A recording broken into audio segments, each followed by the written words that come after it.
pressure. We complain to the officials a few times instead of being strong with the ball.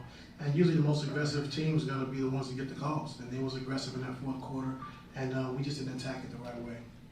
Last one. Hey, Coach, so you guys had Zubac went 8 for 9 from the field today. So 15 and 12 he's averaging for the season. Are you seeing like a different mentality with him this season, or is it something that he's been having, just people are just starting to get noticing? People are just starting to notice. I think every year I've been here, he's gotten better and better. Someone you can trust. And so, you're seeing teams are double teaming him now in the post-ups and because he's so efficient down on the block. And so that's another option that we have, another weapon that we have that we can go to when teams trying to speed us up or we're turning the basketball over. And we try to run it 4 or 5 times, we just couldn't get the ball to him, but we'll be better.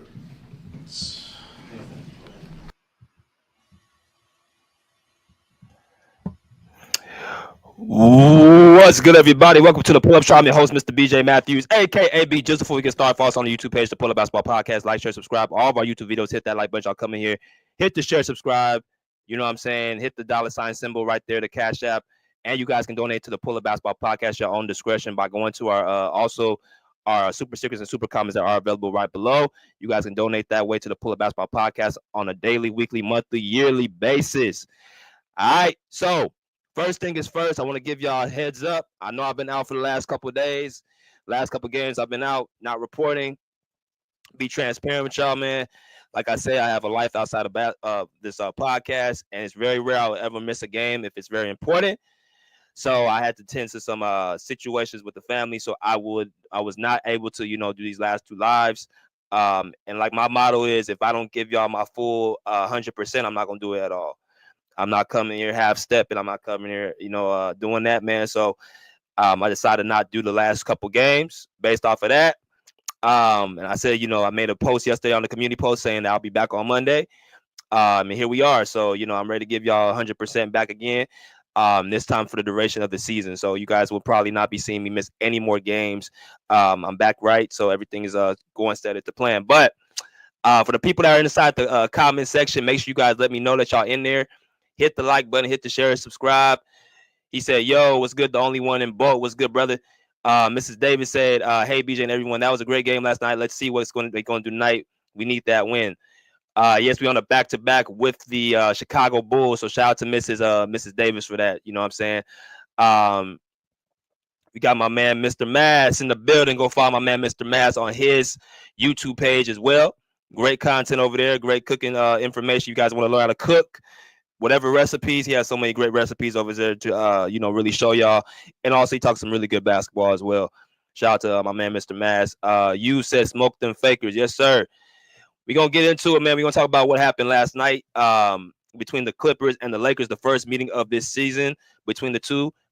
This is the first meeting that they would have faced in the actual Intuit Dome. And the reason why I say it's so important because for years we've been playing side by side with the Lakers, and now that we have our own arena, now that we're actually playing with a team in an organization that has built something for us, it's a little bit different. It's a little bit different, a little bit more special. You know what I'm saying? A lot of stuff that we're actually doing to kind of really raise that bar, and I love seeing build our own culture. So the Clippers get the first dub inside the Intuit Dome against the Lakers. Shout out to my man Frank Hefner. What's good, my guy? The only truth matters. BJ, what's up? I'm here, my guy. I see you, bro. Anybody else that's in here, make sure you guys smash that like button. Make sure y'all hit that like button as y'all come in here. Hit that like button as y'all come in here. Very, very important to get the notifications out there. Smash that like button for your boy if you guys really want to give me a solid. All right. So let's get into the the little statistics. Not gonna go too deep into it. I'm gonna kind of highlight some things I saw throughout the game. I thought really. We can look at, down the line of the season, but I want to talk about at least, just put the stats up there, put the, numbers and figures and all that stuff. As you look at the shooting percentage between the Clippers and Lakers, you got the Clippers 52% to the Lakers 50% from the field. Very, very close, neck and neck. Same thing with 3-point shooting, 33 to 36 goes to the Clippers. Very, very close. And then the free throw shooting went to the Lakers, 89 to 78. We had 14 free throws to their 19 free throws. Rebounding 33 to 38 went to the Clippers. Assist 27 to 26 went to the Clippers. Steals went to the Clippers 6 to 12. Blocks went to the Lakers 6 to 4. Total turnovers went to the Clippers. They had 17 to our 13. Largest lead we had was 26 to their 2 at the start of the game when it was 2-0. All right. So that tells you guys we were pretty dominant throughout the entirety of the game. The Lakers never led outside of that 2-0 lead. All right. So make sure you guys smash that like button. Y'all come in here. Now, let me just put things in perspective. I did watch the game a couple times before I actually, decide to, really put myself in that situation to kind of, talk about it. This morning, like I tell y'all a lot of times, I try to do these games in the morning because I get a chance to watch them again after I'm either at the game. I might need to, check a few things, think points I want to put out there and to tell y'all, or I just want to, get, when you're working at the arena, it's a little different from watching it as a fan. So I get a chance to watch it as a fan when I get home, you know what I'm saying, as I replay it. But that's what that really is. So statistically wise, as a team, we actually pretty much, I think, got the upper hand over the Lakers. Now, if you look at the box score, individual box scores, let's get a little bit deeper into what we've seen. We got the Lakers at everybody was in double figures. AD, Rui Hachimura, LeBron, Austin Reeves, Max Christie were all in double figures, and Dalton Connect coming off that bench had 10 points as well. I'm gonna highlight some stuff with the Lakers that I see because I did see, okay, they're going to be a team we could possibly see this year in the playoffs. We could possibly see them. It's a possibility we can see them in the playoffs. I'm not so sure in the play-in, but it's a possibility they might be there. And because of that, we got to really look a little bit deeper. We have not faced the Lakers in the playoffs in the 5 stint that Kawhi Leonard and LeBron has been here. So it's kind of a little strange that, you have these two teams who are, quote unquote, big brother, little brother rivalry has not faced in the playoffs in the Kawhi LeBron era. All right. So you got AD with 16 points and 10 rebounds. You got Rui Hachimura with 19 points and 7 rebounds. You got LeBron with 25, 11 assists, and 5 rebounds. You got Austin Reeves with 14 points. To add on with that, going 4 for 6 from the field, 2 for 4 from the 3-point line. And you got Max Christie going 4 for 7 from the field, 2 for 4 from the 3-point line with 10 points. Like I said, every last one of them had double figures. And you go into the bench, you got, Jackson Hayes with 4 points, Gabe Vincent with 4. You had who's this? Dalton Connect with 10 points as well, 3 for 4 from the field, 2 for 3 from the 3-point line. All right, that's what takes care of the Lakers scoring. Like I said, they shot 50% from the field, not bad. 33% from the 3-point, a little bit under average, and you got 89% from the line, which is very, very good. Clippers moving to their side, 4 out of 5 guys in double figures. You got Derrick Jones with 9, which pretty much is 1 point under the double figure mark. So we can pretty much say that's contribution. Kawhi, 19 points, 4 assists, going 9 for 13 from the field, 1 for 3 from the 3-point line. Derrick Jones Jr., 9 points. 4 for 9 from the field, 1 for 4 from the 3-point line. Has gotten the starting position over Chris Dunn with the last couple games. You got Ivica Zubac with 21 points, 19 rebounds, right? 21-19, 9 for 16 from the field. All right, I'm gonna talk about Zubac in a minute. You got James Harden with 40 minutes and then 21 points, 7 for 19 from the field, 4 for 9 from the 3-point line, 12 assists, 5 turnovers. Good assist turnover ratio for James Harden. Norman Powell with 22 points. All right, 9 for 17 from the field, over 50% from the field, under 40% from the 3-point line, at 2 for 8, made most of his free throws as well. As y'all can see, the plus minus, everybody was in the plus minus outside of Nicholas Batum and Chris Dunn. Right, everybody else was in the plus minus. I'm gonna highlight why that's important in a minute. Make sure y'all smash that like button.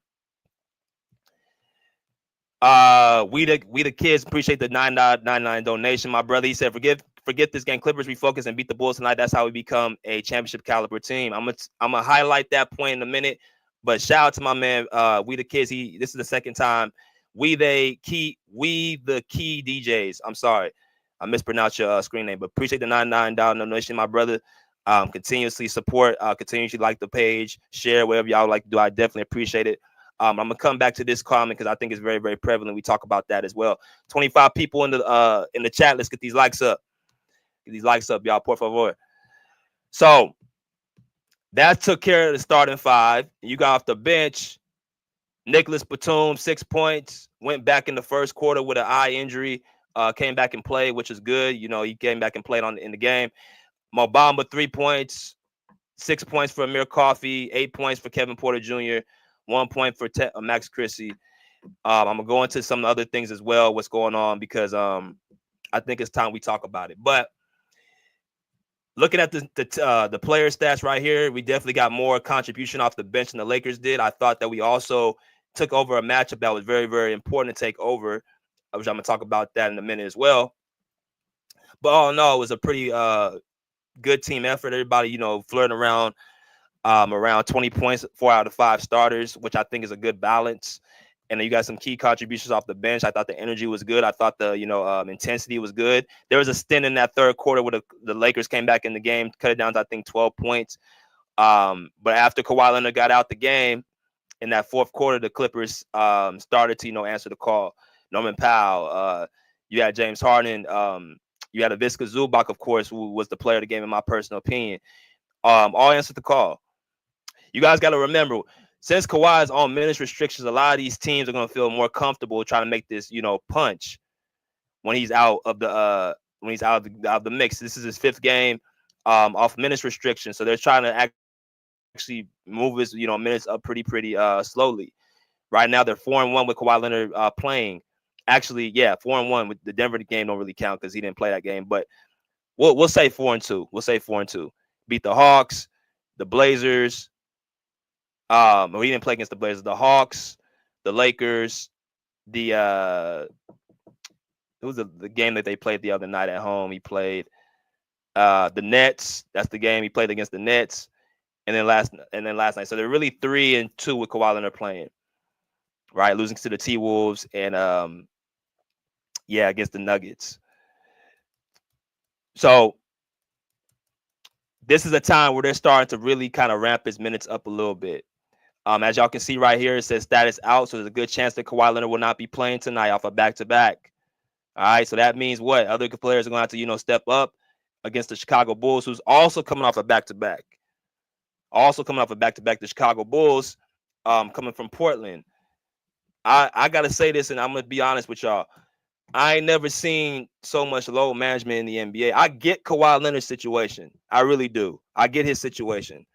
He's coming off of, he has, the knee situation, 4 out of, 5 seasons. We know what's going on with Kawhi. It's been documented.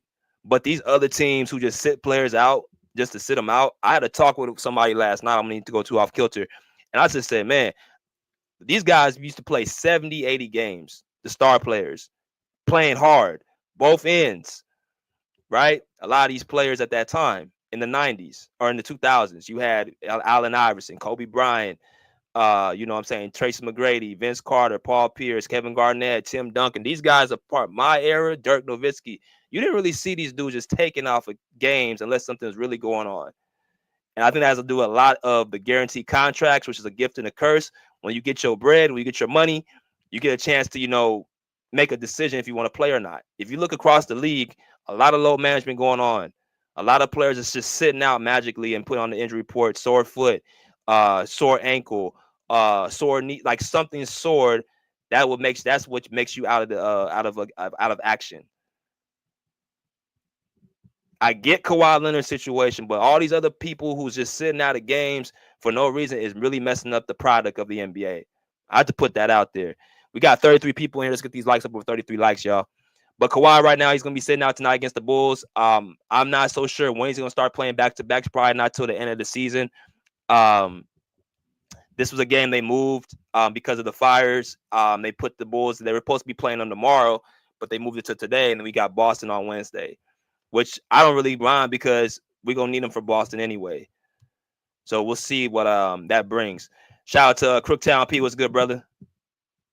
What's good with you? How you doing, brother? How you doing? Make sure y'all smash that like button. So Kawhi's averaging 13 points, 2 rebounds, 1 assist off of 49% shooting. Good field goal shooting so far from Kawhi. Obviously, his points are going to go up as the season goes up. And the competition we're playing up against so far, he's played up against, has not been the best. The Hawks are a middle of the pack team. The Timberwolves are, AFC in the Western Conference. You got the Nets, who are just, pretty much terrible. And then the Lakers are a middle of the pack team. So we'll see what he plays against Boston, how he looks against a top-rated team in the East. But I like what I'm seeing from Kawhi defensively. I like what he's doing, moving around the court. He seems active. He seems to not be messing up the flow of the other players on the team.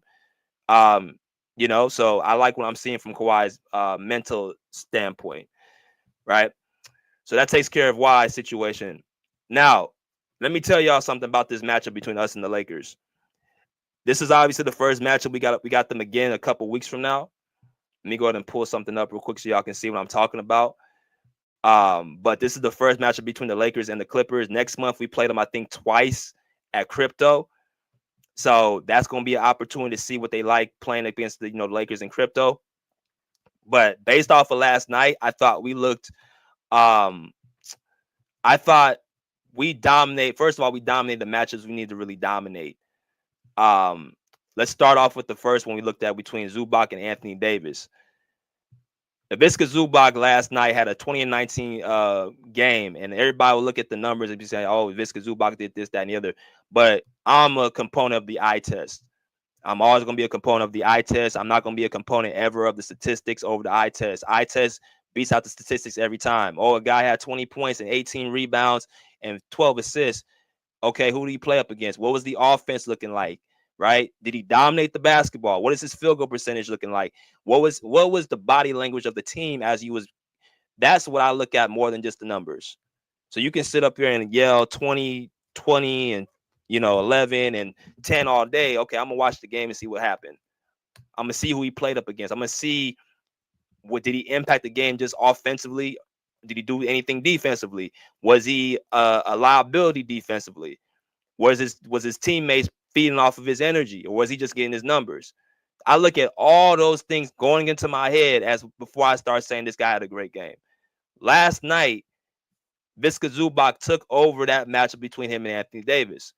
Anthony Davis had a 19 points, I think 10 rebound game. Now, before I gotta say this, Anthony Davis was listed as questionable yesterday. I don't know exactly what the injury was, but he did play. He was listed as questionable, and I don't know if that's just off of simply just more low management, or was something really going on with him, because AD was just pretty much settling for a lot of those mid-range shots. I think about 85% of his shots were all mid-range shots, 80 to 85%.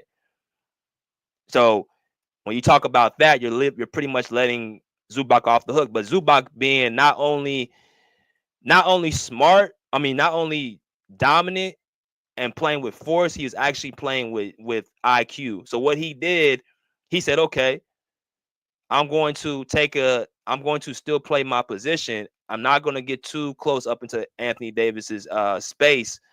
I'm going to kind of back off a little bit, which is going to mentally put Anthony Davis in a position to make a decision. Either I'm going to drive to the basket or shoot a jump shot. Now, if Eddie was smart, he would have went closer and got that close to the basket. But a lot of his shots were more on the midi, which pretty much took Zubac off the hook. But Zubac dominated off the scoring aspect and the rebound aspect. When Anthony Davis is not in the game, you had Rui Hachimura guarding him. That was barbecue chicken.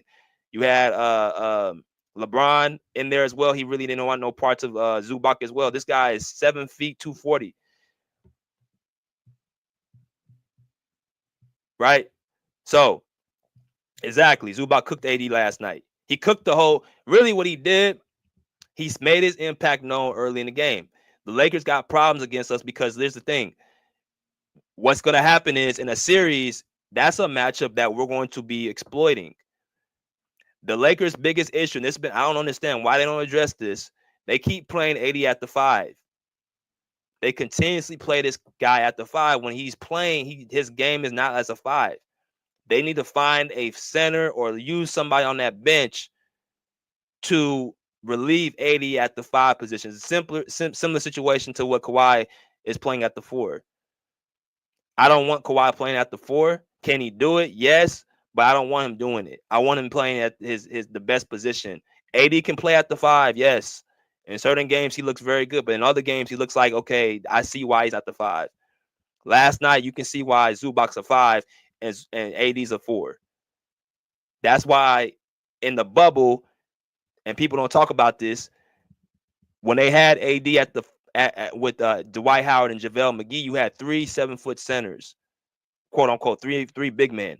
So that helped AD not be exploited against Nikola Jokic. But ever since then, Nikola Jokic has been owning him. Right? So Now that you got Zubac, we have this weapon against the Lakers. That's a matchup we're going to exploit in a playoff series, right?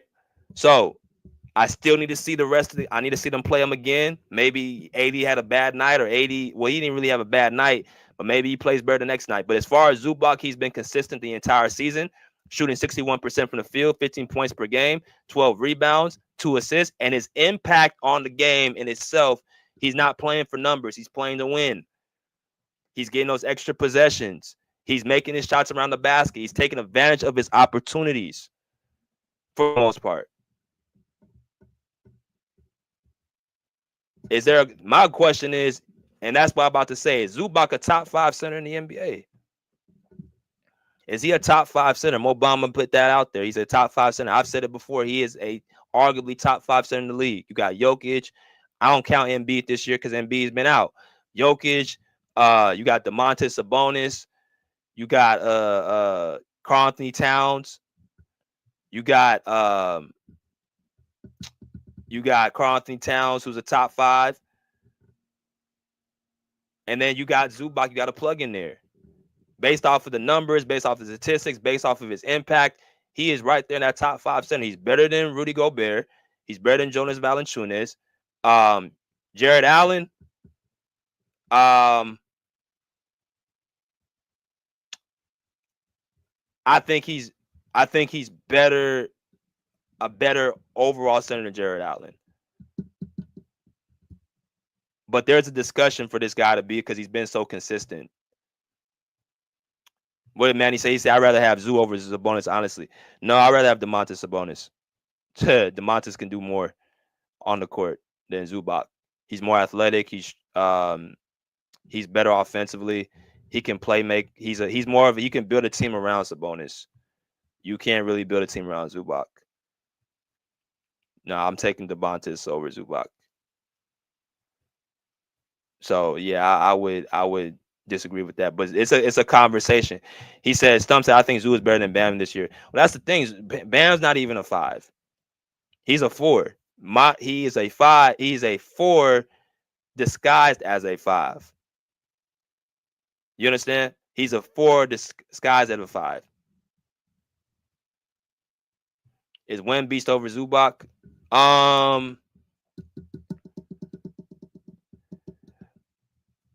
Yeah, you can build a team around Wemby. He's more versatile. Yeah, I would say Wemby's over Zubac. Yeah. I would say Embiid, but Embiid ain't been playing. So, I mean, you could say 5, 6. You can put Zubac there. I think the playoffs are we're gonna see who's really who. I think in the playoffs we're gonna see really who. But I love what I'm seeing from him this year. But that's a matchup we'll be able to dominate. The Lakers, we have won the last. I think Ty Lue's 17-4 against the Lakers. I think we won the last 33 of the last 41 meetings against the Lakers. Something like that case. Don't quote me on the numbers, but we have been dominating the Lakers up and down. Like they have literally been a team we just pretty much have been owning. You know, I think we had like 11 straight wins before they actually won a game. Last year, they had a winning record against us head-to-head since 2011. I mean, just so many different things that we have done against a team that pretty much people keep saying we have such a problem with. Yeah, we tend to, have the best laugh against a team like that, man. So I'm pretty proud of what I saw last night. I thought that once again, the situation with I want to talk about right now is with this whole Terance Mann situation. So T-Man gets no minutes last night again. No DNP. I mean, he got a DNP, did not play. I didn't see him on the injury report. This all started against the who we play against the Miami Heat last week. And they were asked the question about Terance Mann not playing. Like, what's going on? Tamir asked that question last week, and Ty Lue said he had a conversation with him. I would like to know what that conversation entailed. He just pretty much looked like he didn't have much to really, explain. Yeah, I had a conversation with him. He understands what's going on, yada yada yada. And you see a DMP. Now we know that Terance Mann came back the same game against Kawhi Leonard came back against Atlanta Hawks. Just about what was that on January the 4th, which is presumably about 2 weeks ago, right? He plays that game, he does well. Against Minnesota, he has limited minutes. Denver, he played that game. And then you hear him, you see him going, down lower and lower and lower, and then he doesn't play at all the last what is this? The last few games. So the question is Terance Mann on the chopping block? Is he on the trade deadline? Is he at the trade? Is he at the whatchamacallit? Is he on the trading block?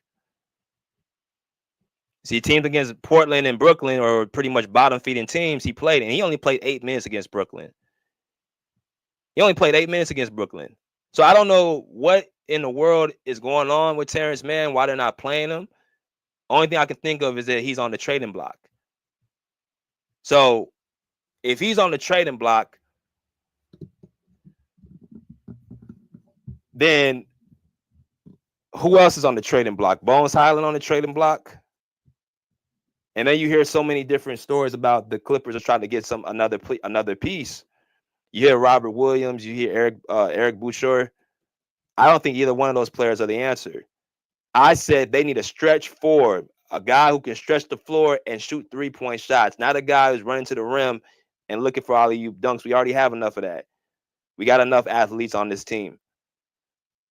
We need 3-point shooting. We are bottom of the league in 3-point shooting as well. Our offense, like I said, is not a great offense. Now, Kawhi coming back will help, but we got to wait until he gets ramped up and is actually playing enough minutes to distinguish those points. But as you look at T-Man, it's a chance right now that he's on the trading block, because you cannot explain to me why he's giving you 8 minutes against a Brooklyn Nets team who's pretty much tanking. And then last night you don't play him at all. You don't play him at all against the Miami Heat. So there's a chance I think he's on the trading block. Salute, Kiera. How you doing? We got 37 people. Should have over 37 likes. So,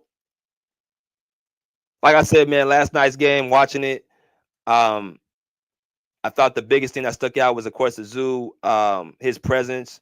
He's been doing it pretty much all season.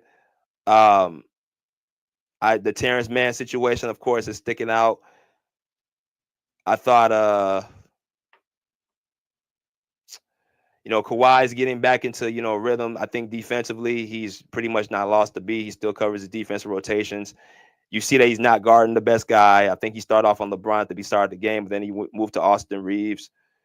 And I think, if I want to say Max Christie, if I'm not mistaken, but he's not guarding the number one guy yet.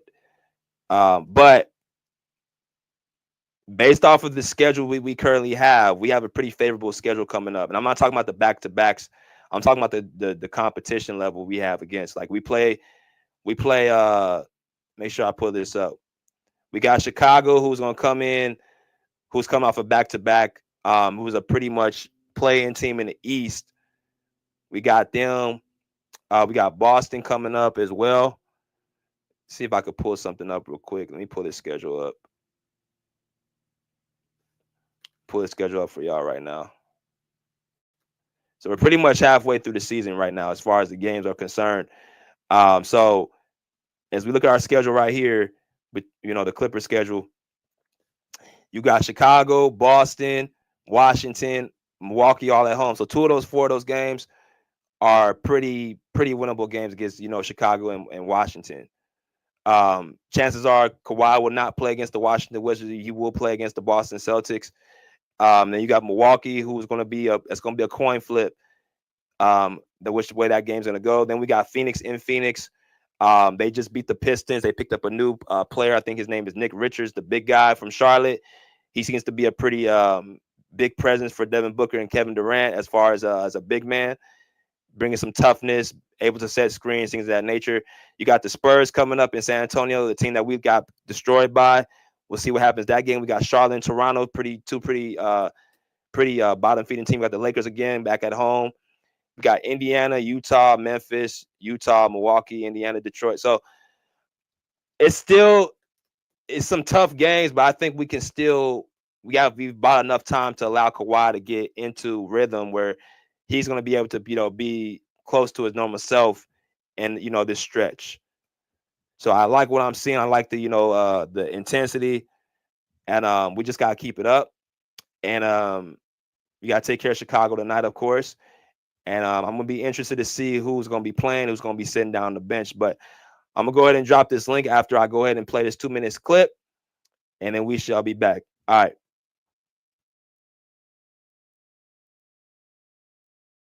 I mean, it was hard. It was hard just understanding what everyone's going through, the whole city, and just everyone rallying behind each other, just trying to do what they can to help support friends, families, neighbors, like I've talked about. And it's a tough time, So we're just here to support, try to uplift people with playing basketball, see if we can put smiles on faces, see if we can have people to gather and watch the game and do something different to try to take their mind off of it. But it's tough times right now. We understand that. And us as a team and organization, we're trying to do everything we can to help. And, we just got to get through it. Just stay strong and get through it. That's all. Hey, Coach, so y'all went on an 8-0 run with James Harden when it was 62-63 in the third quarter. Was that the turning point of the game, you think, or was more so the defense in the second half that kind of changed the game? Both. I thought James getting going offensively in that third quarter really helped us out offensively. Hit some step-back threes, got to the basket. And then our defense, picked up. I said once we was able to switch 1 through 5, get in the passing lanes, get some steals and deflections, get out in transition, it was good for us. But James' shot making that third quarter was huge for us. For Tyler Hurley, you guys been getting a lot of scoring out of him, but he's also one of the most offensive skilled players in the league. What has his mindset been this offseason? Do you see like a change in his mentality or his work ethic, or it's just something that he's just been picking up year by year? It's been a constant growth and evolution. It's not something that's happened overnight. I'm not saying that I use a lot. People overestimate what you can accomplish in a day, really underestimate what you can get accomplished in several years. And he's an epitome of that. He was a great, skilled offensive player when he won Sixth Man of the Year. He's just continuing to add on both sides of the floor, accept more responsibilities, build up in the weight room, continue to improve, and that's what all the great players do.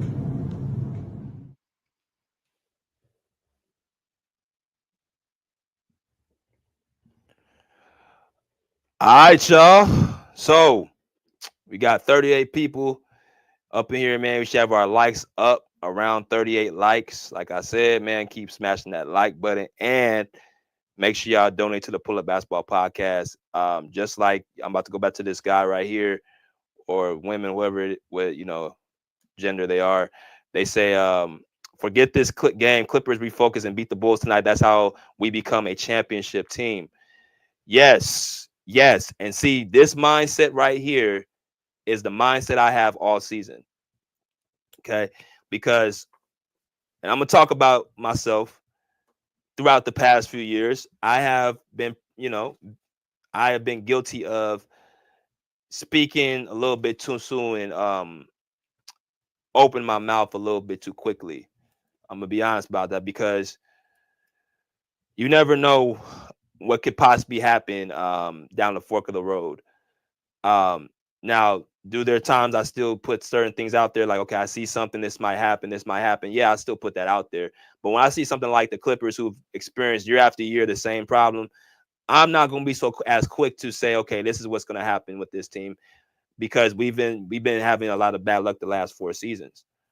So I think this is the year we have to really kind of, play everything by ear and have a mindset of not being complacent. We ain't won a championship in, the Kawhi Leonard era. You know what I'm saying? We could have never envisioned that. You coming off a championship in Toronto as arguably the best player in the league. You're coming in thinking we should already have a championship.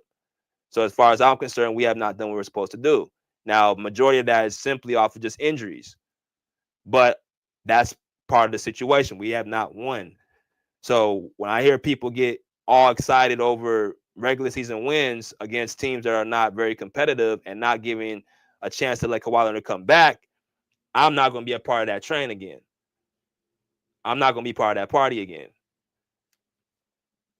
I'm going to wait and see just how much he comes back as far as his old self, because until Kawhi Leonard comes back his self, that's what we're riding a championship on. There's a lot of good teams in the Western Conference. You got OKC, you got Houston, you got Denver, you got Dallas, you got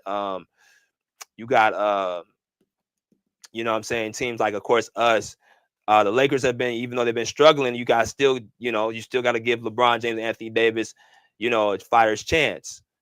You know what I'm saying? You got teams like in the bottom of it, you are not quote unquote championship teams that are still solid. You got Minnesota off of last year. You got Phoenix. You got San Antonio, who's coming in to play in. You got some good talent in the Western Conference where it's like anybody can win it. So it's gonna be about chemistry. It's gonna be about continuity and clicking at the right time. Not clicking in January. What we gonna click in April and May? That's where we need to be clicking at. Kiera said, "Look, BJ's a Clippers reporter. That's great. Congratulations. Appreciate you, Kiera. Appreciate that." Well, I dropped the link for y'all, man. Y'all want to come in here, man, and chop it up. I got some time before I got to get ready for the nice game as well for back to back. And y'all put y'all questions in. Y'all put y'all comments in as well. Let me go through some of these comments. He said Zubac has been healthier than a lot of centers too. Yeah, very durable, very durable. Underrated skill in the post, underrated footwork, underrated bag, all that, underrated everything. And something tell me else too. Zubac got his money this year. He got paid. He got paid this year. Once you give somebody their money and pay them, then that takes that burden off of them possibly, getting traded or not getting their deal, or that takes a lot of the burden off of them. Remember, this is a mental game as much as it is physical. Well, I'll take that back. It's more physical, it's more mental than physical, hands down. But my point is that a lot of it determines on the working environment and what's going on in the moment. Because Zubac got his money and got paid and got rewarded for how he played in the playoffs last year for us, and not only that last year in the playoffs, but throughout the regular season, he was basically one of the key components to our team. So you pay him his money, you see the results. On the other hand, you got Terance Mann, who over the last 4 years, 4 seasons, has been dealing with a lot of quote unquote, and I'm just gonna say a lot of mental abuse. I mean, check it out. You play him in the playoffs in 2021, and you play him in a very, very pivotal series. Nobody knew who T-Man really was. All people knew was T-Man getting into Luka Doncic in Summer League the year before. That's all people knew about Terance Mann. Other than that, nobody knew who Terance Mann really was. But he got the opportunity in the playoffs, and when he got that opportunity, he rose to the occasion. Everybody loved Terance Mann. The main mistake people made with T-Man, and me, myself included, they overrated him and thinking he was going to be an all-star. Well, we found out that Terance Mann is just basically a good, very, very good role player, good key component to what he's able to do. And if you give him an assignment and don't, jerk him around, then he can actually zone in on that assignment, which is to be a lockdown point of attack defender. But if you keep playing with his role, playing with his minutes and all that, you're confusing him and you're making him rethink a lot of things. But you had him in the playoffs in 21. The next following season, a lot of the, Kawhi and PG missing a whole portion of the season, if not all. Terance Mann was in that rotation with Luke Kennard, with Reggie Jackson, with Marcus Morris, with Robert Covington, with Nico Batum, right? With Amir Coffey. You had players on that team that Terance Mann was on, and he actually was on that squad as well that got us to the play-in at least. The following year after that, in 22-23, right? He finally gets his start. for a number of games. We go on a nice little run with Terance Mann as the starting point guard. Understand what I'm saying? And that's what made him a fan favorite. He really was a fan favorite in the playoffs, but he really became a fan favorite in that 22-23 season, if y'all don't remember. Remember that wing stop lineup? You had all those large wings starting, and you got Terance Mann starting at that point guard. That's when we went on that run. So you had him. He was playing well. They had a winning record with T-Man in the starting lineup. You go into the next season, 23-24, which was last year. He plays well. The highlight of this last season was in the playoffs against Luka Doncic against Dallas Mavericks, where he made Luka Doncic shoot, I believe, under 30% that entire series as the main defender. Now, people want to point Luka Doncic was hurt. I don't want to hear that. Luka's always hurt. He's always hurt. He's always grabbing on something when the shots ain't falling. Crying to the refs. No, you got locked up. But that was T-Man's highlight. So because of that,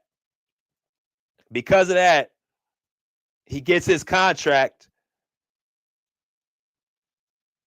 You would think, okay, it's time for this man to finally get his just due and play, but it's the complete opposite. Here we go again, him getting his minutes reduced. Shout out to Clip Gang TV. What's good, bro? He said, let's go Clippers. Salute Pull Up Family channel. Crazy thing, his T-Man guy was here before Ty got here. Yeah, he was here in 2019, 2020. He said we already know the score in LA. Clippers won on 16-4 last 20. Yeah, we have been basically getting all up inside the Lakers, man. And all they can say is, "Oh, you ain't won a title." That's why we got to win a championship. Clip Gang TV said my best guess is that Ty doesn't see T-Man as an ISO player. That's a good point. See, Ty Lue likes offense. See, that's why Kevin Porter Jr. can sit out there and play. There was a lineup yesterday I saw in that fourth where it included Harden and KPJ at the same time. Harden and Kevin Porter Jr. should not be playing at the same time. They shouldn't. Because they do exactly the same thing. And KPJ cannot spread the floor. So if you're going to attempt to do that, to at least make it somewhat look presentable, put KPJ on the ball and put Harden off the ball, make him a three-point shooter. Because they essentially do the same thing. They pound the ball, they hold the ball for the majority of the offense till the shot clock winds down. So with that being said, in that offense, you have to build other players that can shoot and be able to, be around them with the basketball. That's the whole point of having a system built around that. So I don't understand whose bright idea was it to have KPJ and Harden at the same time. But yes, you're correct, Clip Gang. Because T-Man ain't no ISO, you're gonna have him off the ball. Ty Lue don't see the value of him, which is mind-boggling to me. Because you've been seeing it ever since your first stint with the Clippers. He was part of the team that helped you get to the conference finals.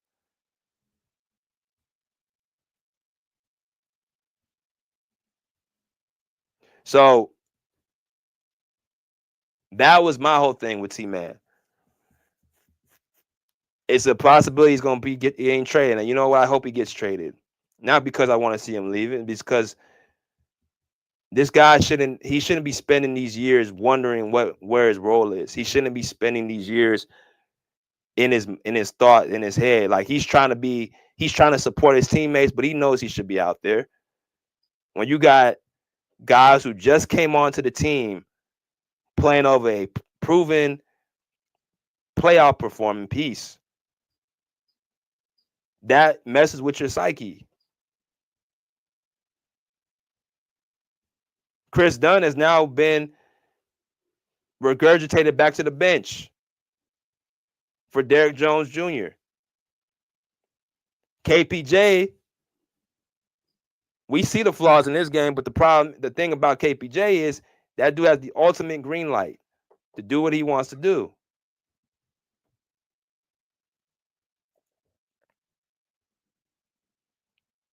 You already had Norman Powell come out and talk about he wants to be a starter. So Ty Lue don't feel like T Man is as valuable as the fan base. That's what really it is. That's what really it is. I honestly think he don't see T Man as valuable. And if that's the case, then we're gonna have an issue.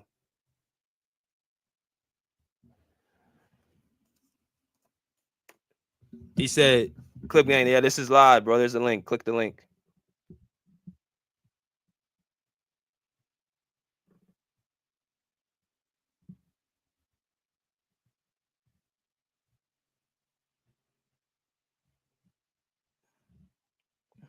If y'all want to come in, there's a link right there. You can click it. It should be working, so y'all should be able to come on with the link. What's good, JM? What's going on? Salute BJ. Yo, you be looking all professional up there being a reporter, man. I'm happy for you, man. Oh man, Word. it's love, bro. It's love. Word. Appreciate you. Yo, I didn't realize how tall you is. You look, what you about, over 6 feet? I'm 6'2". I'm good at guessing. Even when anyway, I'm happy for you, bro. Word is bond. Word. Um, uh, what topic you want to start at? I mean, whether No, the floor is yours, bro. You got it. Whatever. We talking about the game. What you want? What you been seeing? I want to hear what you got to say. as far as the game, if Kawhi would have played the fourth quarter, we would have beat the Lakers by 50. We would have beat the crap, but we beat them by 15, but we was up by 22 points. But what I seen was Harden and Kawhi they don't gel. I think they starting to stagger them. It looked like they'll start together, but then Harden will. Let me see. How can I explain this? It will start Harden and Kawhi. Then Kawhi will go out. Then Kawhi comes in the second quarter without Harden. And then Harden to come in because Kawhi on restriction. The quarters, I seen that Harden on the court by himself. Our offense look what it is, bottom five. He holds the what I've been saying it, and I know you've been saying, but now it's so clear. Like yesterday, Kawhi came in and he hits his points efficiently. He comes in, go down, pass, score. We pass, score. He pass, score. He just score. Harden, come down, dribble, dribble, dribble, dribble, dribble. So like you could literally, well, I can see the difference between both. Like, but something you've been saying. Do we run the Clipper offense or do we run the system offense? The system offense is becoming. You could see it now that it's just ridiculous. Kawhi hit 19 points in 23 minutes. The game before that, he hit like 23 points in 24 minutes. Like and the assist. So he's doing all of this under 24 minutes. Harden just comes down, takes his time, and throw a hot potato. Somebody else has said that before. We run anyway. I don't. As long as we keep staggering them two, I think we'll be fine. But I will say that I was wrong. That I was saying that Kawhi was not going to help our offense too much. I was totally wrong. Kawhi is the reason why our offense is moving up and up and up. But Big Zoo, even with Big Zoo having a monster game, like finally somebody said, give the ball to Zoo. But I think we look great. But it's just the Lakers, though. But hopefully, we got to play the Bulls tonight.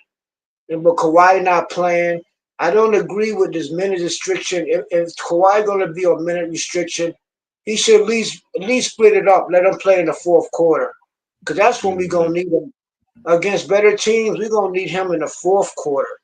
Because if you Right. let Harden control the ball, man, you seen how we looked.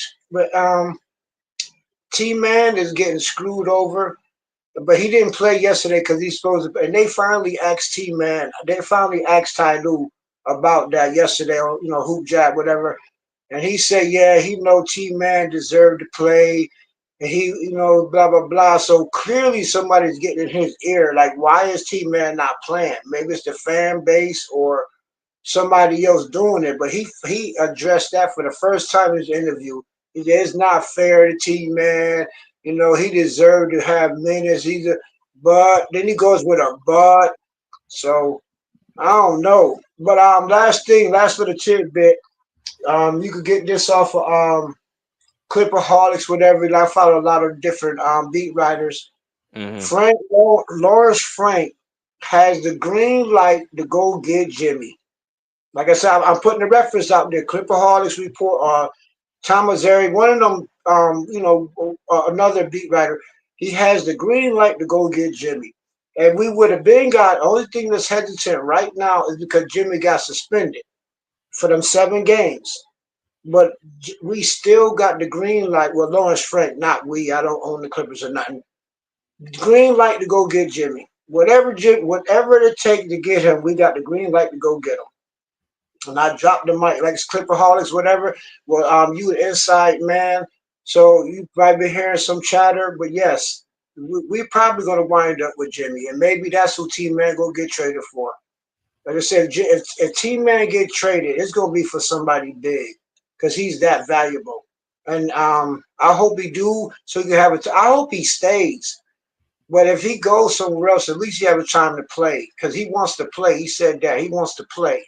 So I don't. Anyway, so I'll drop the mic. I know there's gonna be a lot of people coming in, so I'll drop the mic. My man.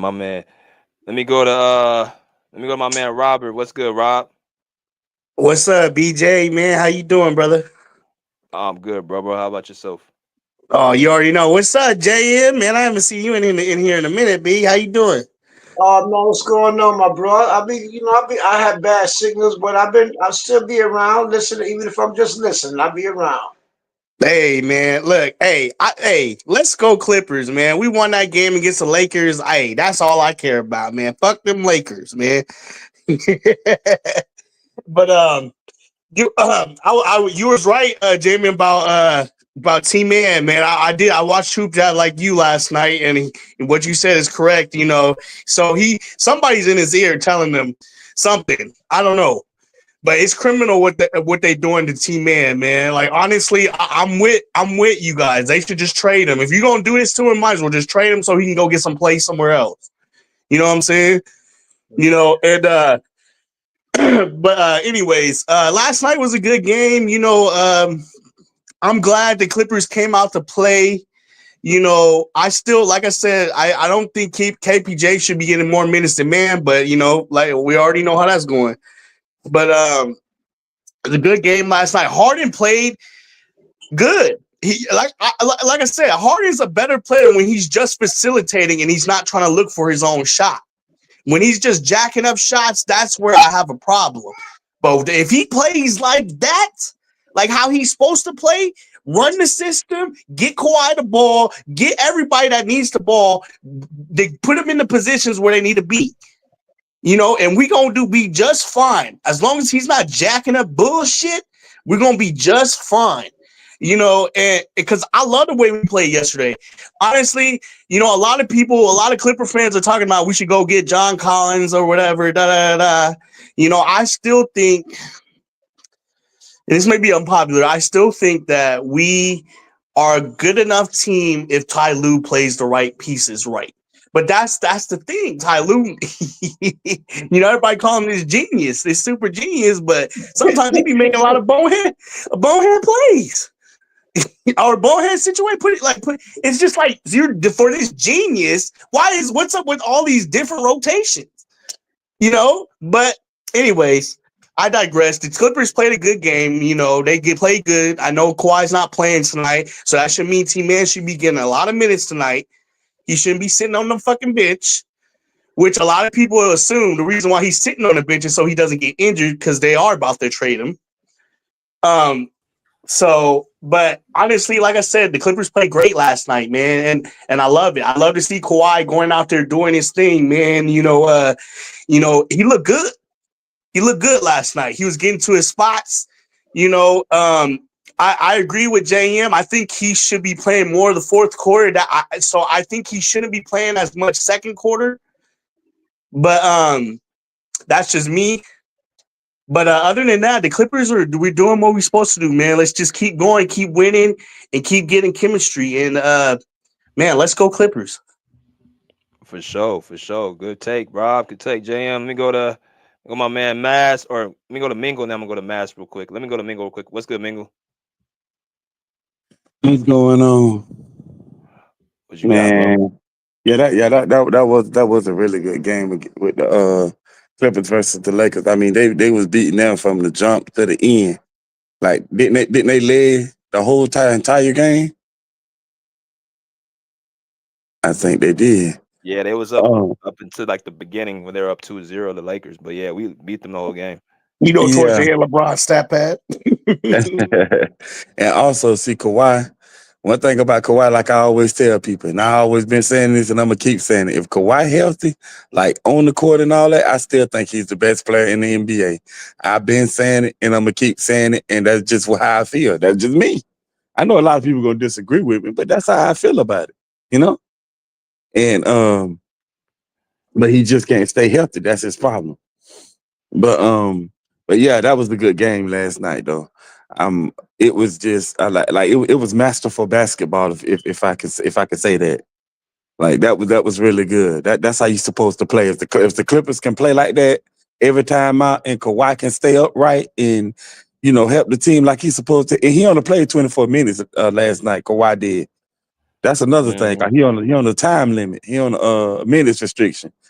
So I mean, and they beat the Lakers like that with Kawhi being on the minutes restriction. Just imagine if he could play the whole entire game, what would have happened? So, Right. so all I'm saying is, with Kawhi on the minutes restricted in the Clippers defense like they is, but when Kawhi can go full force, if the Clippers keep their defense tight like it is, hey, who knows what might happen in the West? I'm telling you now, y'all better open the door for the Clippers. I'm just saying. For Yes, sure. sir. Let me go to my man Mass real quick. What's good, Mass? You guys hear me? Okay, cool. Yeah. Good morning, all you guys, man. Yeah, awesome game last night. I thought the defense was stingy last night. They didn't let the Lakers get into their sets. I'm not gonna lie, bro. Kawhi looked fresh. His legs look strong. The jump shot, the pull-up jump shot, the baseline fadeaways. So the thing is this: he's gonna have games where he looks like that, right? And then he's gonna have games where he don't look like that. It's just gonna be how he's feeling and how his legs are, in that particular game. But bro, I gotta give credit to Zubac, bro. Zubac was amazing last night. 21 and 19, totally outplayed Anthony Davis, a beast on the glass. Obviously, AD can't, exert his will versus Zubac like that. Zoo's a big body, right? He's a presence down low. The tip ins, the putbacks, the little pocket passes, just being a presence down low. We talk a lot about Norman Powell and James and Kawhi, but I think Zubac is the one player that the Clippers can't afford to get hurt, and he's the one player for them to get where they want to get to. I think he has to play well, right? I think he's the X factor because the Clippers don't have like a legitimate backup big.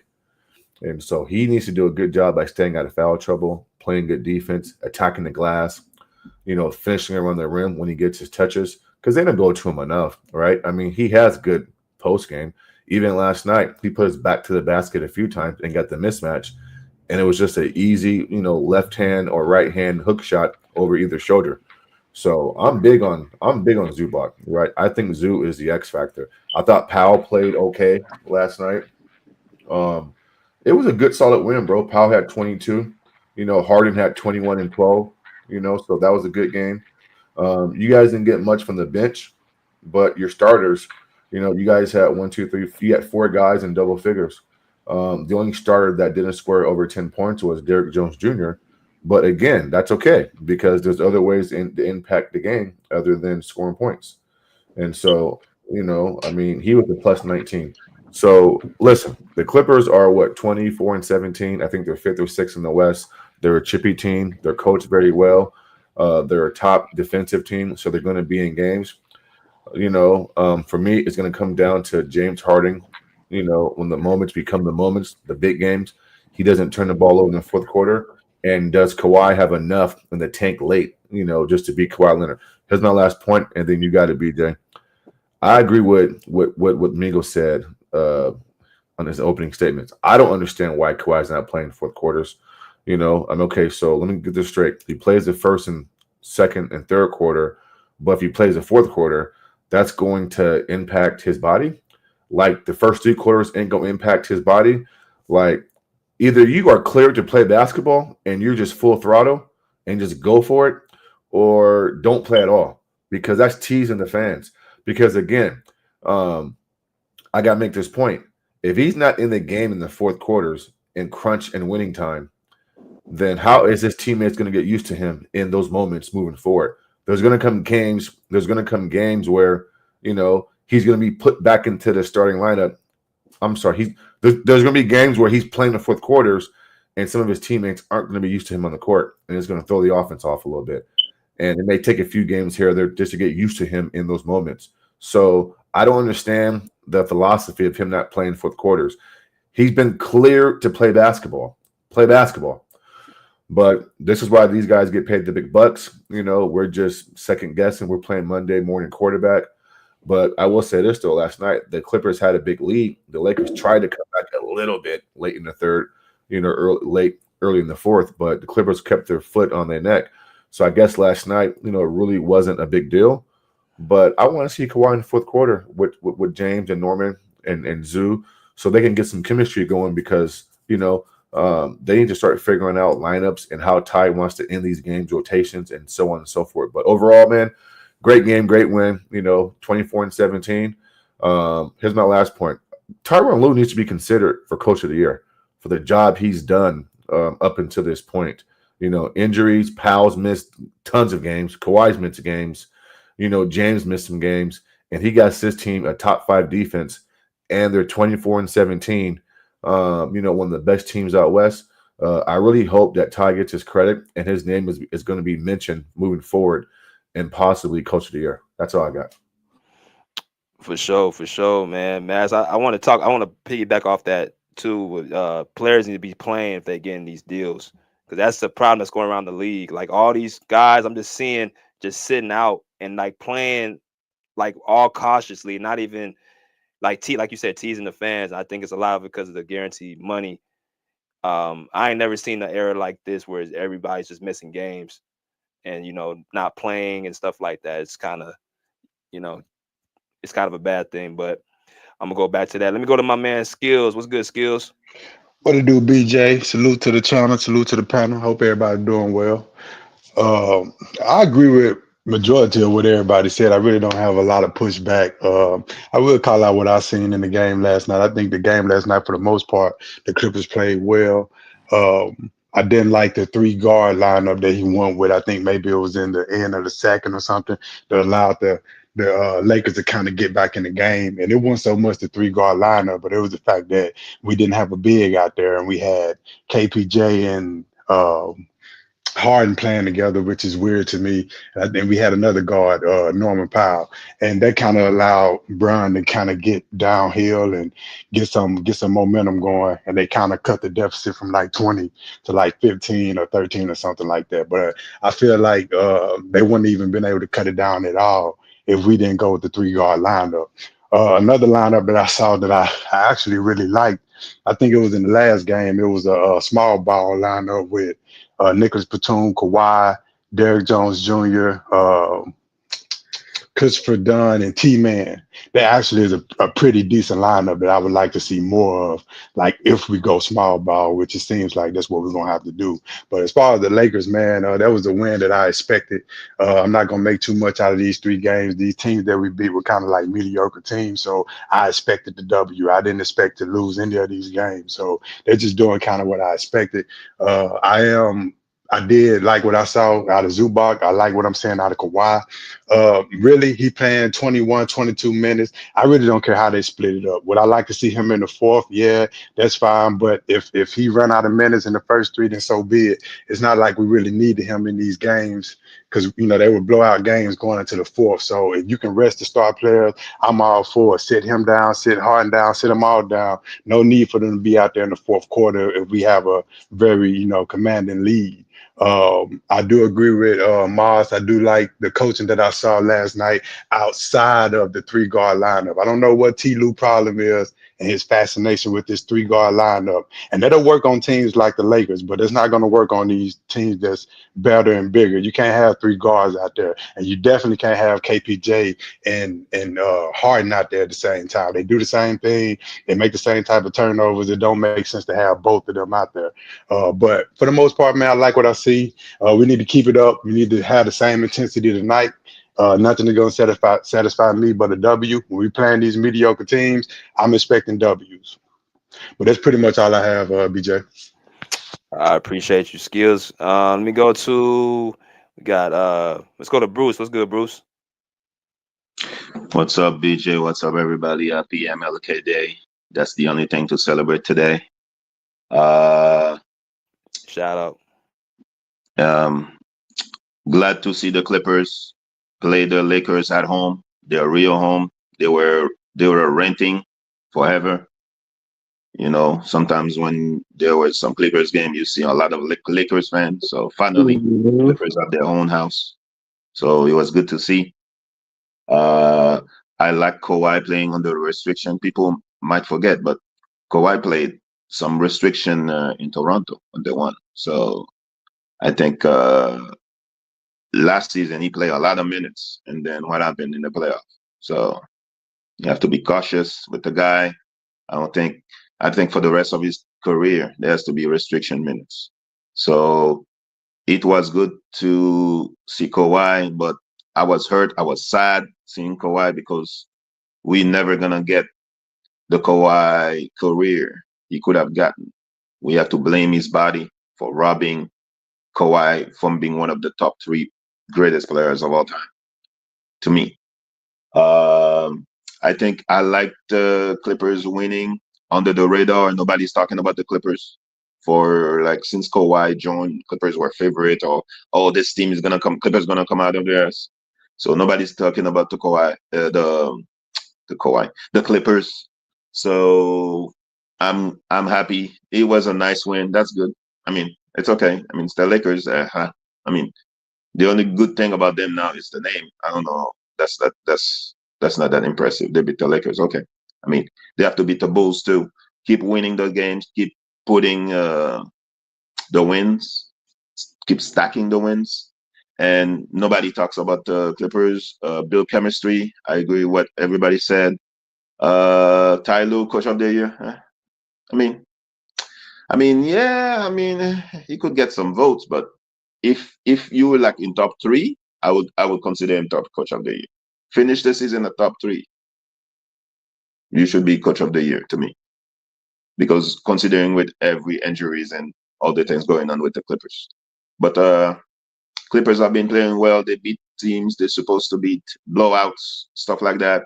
I mean, I've seen it the last couple of seasons, so that's not impressive to me. So the conference finals, let's start talking. So keep winning and put Kawhi in a protective gear. No jumping around with his kids and stuff like that. Stay at home and put pads on him. And let's keep going. Facts. We got 52 people. We have 52 likes. So I'm gonna open up the panel for everybody just to engage, man, and talk what y'all think about the points, like where we at right now and what y'all see for the second half of the season. Well, the Clippers just started. Last night was their first game of a 5-game homestand, so that's good to see them back in LA. You got the Bucks and you got the Celtics coming into town, BJ. So those are going to be 2 tests for them. The other 3 games, they beat the Lakers. I think they got Washington. I think they got another bad team. They got the Bulls. So, this 5-game homestand, obviously the Bucks and Boston games, are going to be the 2 hardest games. So, if they can go 4-1, 3-2, you guys would take that. But I can't not harp on what a great job Ty's doing with minimal resources. You know, his name needs to be talked about more, right? Ty is terrible. I'm Is sorry. it? I couldn't hold that in. I'm sorry. Okay, so he thinks Ty is terrible, but he's got this team in a position where he hasn't had Kawhi. Powell's missed numerous of games. You know, a top 5 defense. I mean, if that's terrible, then listen. Every coach has mistakes with rotations. I mean, even listen. I mean, go look at some of the best coaches in the NBA. They make rotational mistakes. They make mistakes during games. It doesn't take away from what they're doing. And Tyronn Lue has way more. Ty Lue has way less help and resources than those other great coaches have. And look what Well, he's doing. hey, And so, Maz, he's Maz, terrible, man, that's crazy. just let me say this, Maz. I'm actually one question. And I'm gonna let you finish because I'm not gonna get irate or nothing like that. You're good. When we got a losing record of over 500 teams, a losing record. Now, when we start beating over 500 teams, then That's I'll fair. give Ty a chance. And That's that's it. You I can go agree ahead with and that. finish. That's fair. That's fair. But I mean, I don't based think on it's what worse he though. had to work with, I mean, why would you expect to beat teams over 500 when your best player's not playing? Powell's missed damn near 10 games this season. I mean, why would you We expect got that? cause we got the personnel. We to me, ever since Personnel. last season and the season before that, we've always had the players. Always. You We haven't had always Kawhi been Leonard. good players. You got Yeah, the but personnel. okay, so now Kawhi coming back right now. So just to boost us from a bottom 5 offense. So how we got a good coach and we got the bottom 5 offense? Jeff Gundy runs the defense, not Ty. I'm But happy Ty with the oversees wins everything. either way, but we need great coaching when we go against Minnesota, when we go against Minnesota. OKC, when we go against Houston. That's when we need when we face Boston, like the Bucks about to come in. That's when we need to see great coaching. We beating under 500 teams. Yes, Oh, we we got to supposed to play. win. We see the You know what I'm Celtics. We got saying? to play a lot better than we played last time. I'm gonna tell you that right now. Because You last Yeah, time we but played the can we judge Celtics, we him, got Robert, when they got straight. Kawhi Leonard show? But can we judge him when they got Kawhi Leonard and like a full deck of cards versus these So Yeah. 500 why we teams? need a coach then to echo Kyrie Irving and when No, Kevin we Durant definitely was need a on the coach, Knicks? JM. I mean, No, Ty no, has done no, a decent job, but it is things he can improve on. I'm not saying like he's yeah, flawless, but given the talent that he have, he's done a great job for us to be in the position that we're in. But points of contention, things that I'm looking I at, give him like that. with Zubac playing the way that he's playing and Norm playing the way that he's playing, and then you got James Harden with or without Kawhi. I don't feel like our offense should be as bad as it has been, but I'm expecting as Kawhi ramp things up, and if people like if teams make the mistake that the Lakers made last night by just sending one defender out there on Kawhi, I expect our offense to go from 25th or 24th all the way up to the top 10 at a very, very fast rate. I was saying this weeks ago, maybe even a month ago, you can't send single coverage at Kawhi, whether he's 100%, Mm-hmm. 60%, 70%. If you send single coverage at him, he's going to start getting off every time. So last night, that's what they was doing. They didn't double them. They only doubled them a handful of times. Every other He time they made were good sending, passes out of him too. he did, you know what I mean? And like I said, this is not Kawhi even at 100%, 90%. So I'm expecting the offense to get better. But if we talking about Ty Lue right now, I guess I'm inclined to agree with Maz that he has done a great job up to this point with the personnel that he has. But I think the offense could have been better if he's an offensive coach, right? Because we got the defensive coach in Jeff Van Gundy. If Ty is the offensive coach, then why is our offense so bad when we have solid people in the lineup that can score the basketball? Mm. Hey, great point. That's all I was saying. If Ty to me, they want to call him a great mind and a great whatever. I call him the most best guesser in the NBA. He guesses. That's why rotations keep switching up. Nah, Nah, That's because the yeah, why. crazy yeah, thing, yeah, yeah. If you let them say it, they gonna call him Hey. a genius. They call him nah, a Yeah, they genius. call him a because genius. He's the best guesser in the NBA. He guesses. He actually coaches on the fly. That's bad sometimes. Sometimes it's good, but when you guess on the fly, when you coaching on the fly, That's why T-Man mad. That's why rotation in this small ball, because he doesn't have a clue to me. But we won. But I want to see us win against over 500, like Minnesota, OKC, Oh, the Lakers Houston, is over 500. over 500. We've been They beating up. are. The Lakers are over No, no, no. 500. That's what I'm saying. The Lakers Yeah, They are are. back. Yeah. that's one team. But we have a losing record in our conference. We got a We beat losing Memphis record too. against over 500 teams. We really do. We did beat Memphis. You're right. Yeah, yeah.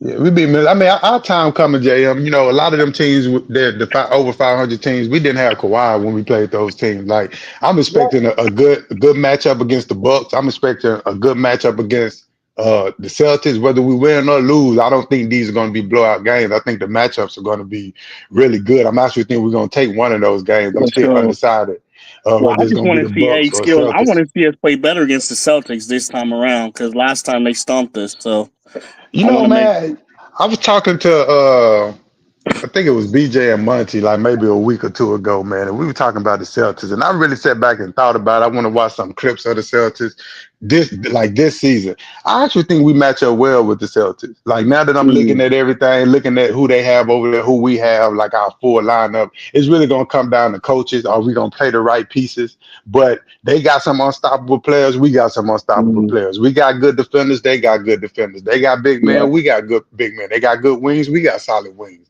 So it's just like we match up well. It's gonna come down to coaching, and it's gonna come down to that fourth quarter. And the superstar is gonna have to show up. Yeah, Yeah, that's why I'm hey, glad Kawhi is back now. Now we can see where we can, how far we can go. Who's unstoppable on the Celtics? On, I think when Jason Tatum gets to going, he's a bucket man. Nah, he's Oh, not Jalen Brown. Hey, unstoppable, Jalen bro. Brown love playing us. So I mean, he be doing his thing too. The Lakers as a team, I mean the Celtics as a team is really good. It ain't no Yeah, one they single got some. player that's Yeah, they got like the some best on their shooters, man. team. Too. They That's scheme true. is good. They That's team is true. good. That's true. That's Yeah, true. They solid in every position. You know what I mean? So yeah. it's gonna I'm be a just. good matchup. I just think we Yeah, I match just up want us well to with come them. out better this time. Come out with some energy. Against these 500 teams, man. Stop coming out in the first quarter like acting like shit don't matter. Yeah, man. And then, like I said, man, T. Lue gonna have to fix some things up, man. That 3 guard lineup is not gonna work against a team like the Celtics. I don't know why he love No, to keep no. doing it. Like he keep wanting to throw 3 guards out there, and then maybe it wouldn't be so bad if he kept Zoo out there. But bro, last night he threw 3 guards out there with no big man. It's like he was begging LeBron, like, just drive, bro, Go drive, ahead, bro. Ain't LeBron. nobody Go down there ahead, to stop LeBron. you. Step back. Yeah, I'm just like, bro, you just opening up the lane for this man. Like, it's shit like that made me be feeling like he be working for the ops or something. Because, like, this lineup don't make sense. You know damn well you cannot not have a big man out there when you playing against LeBron James. His strong suit is driving to the lane. And you don't have a big man out there, that's weird. That lineup didn't even make sense to me.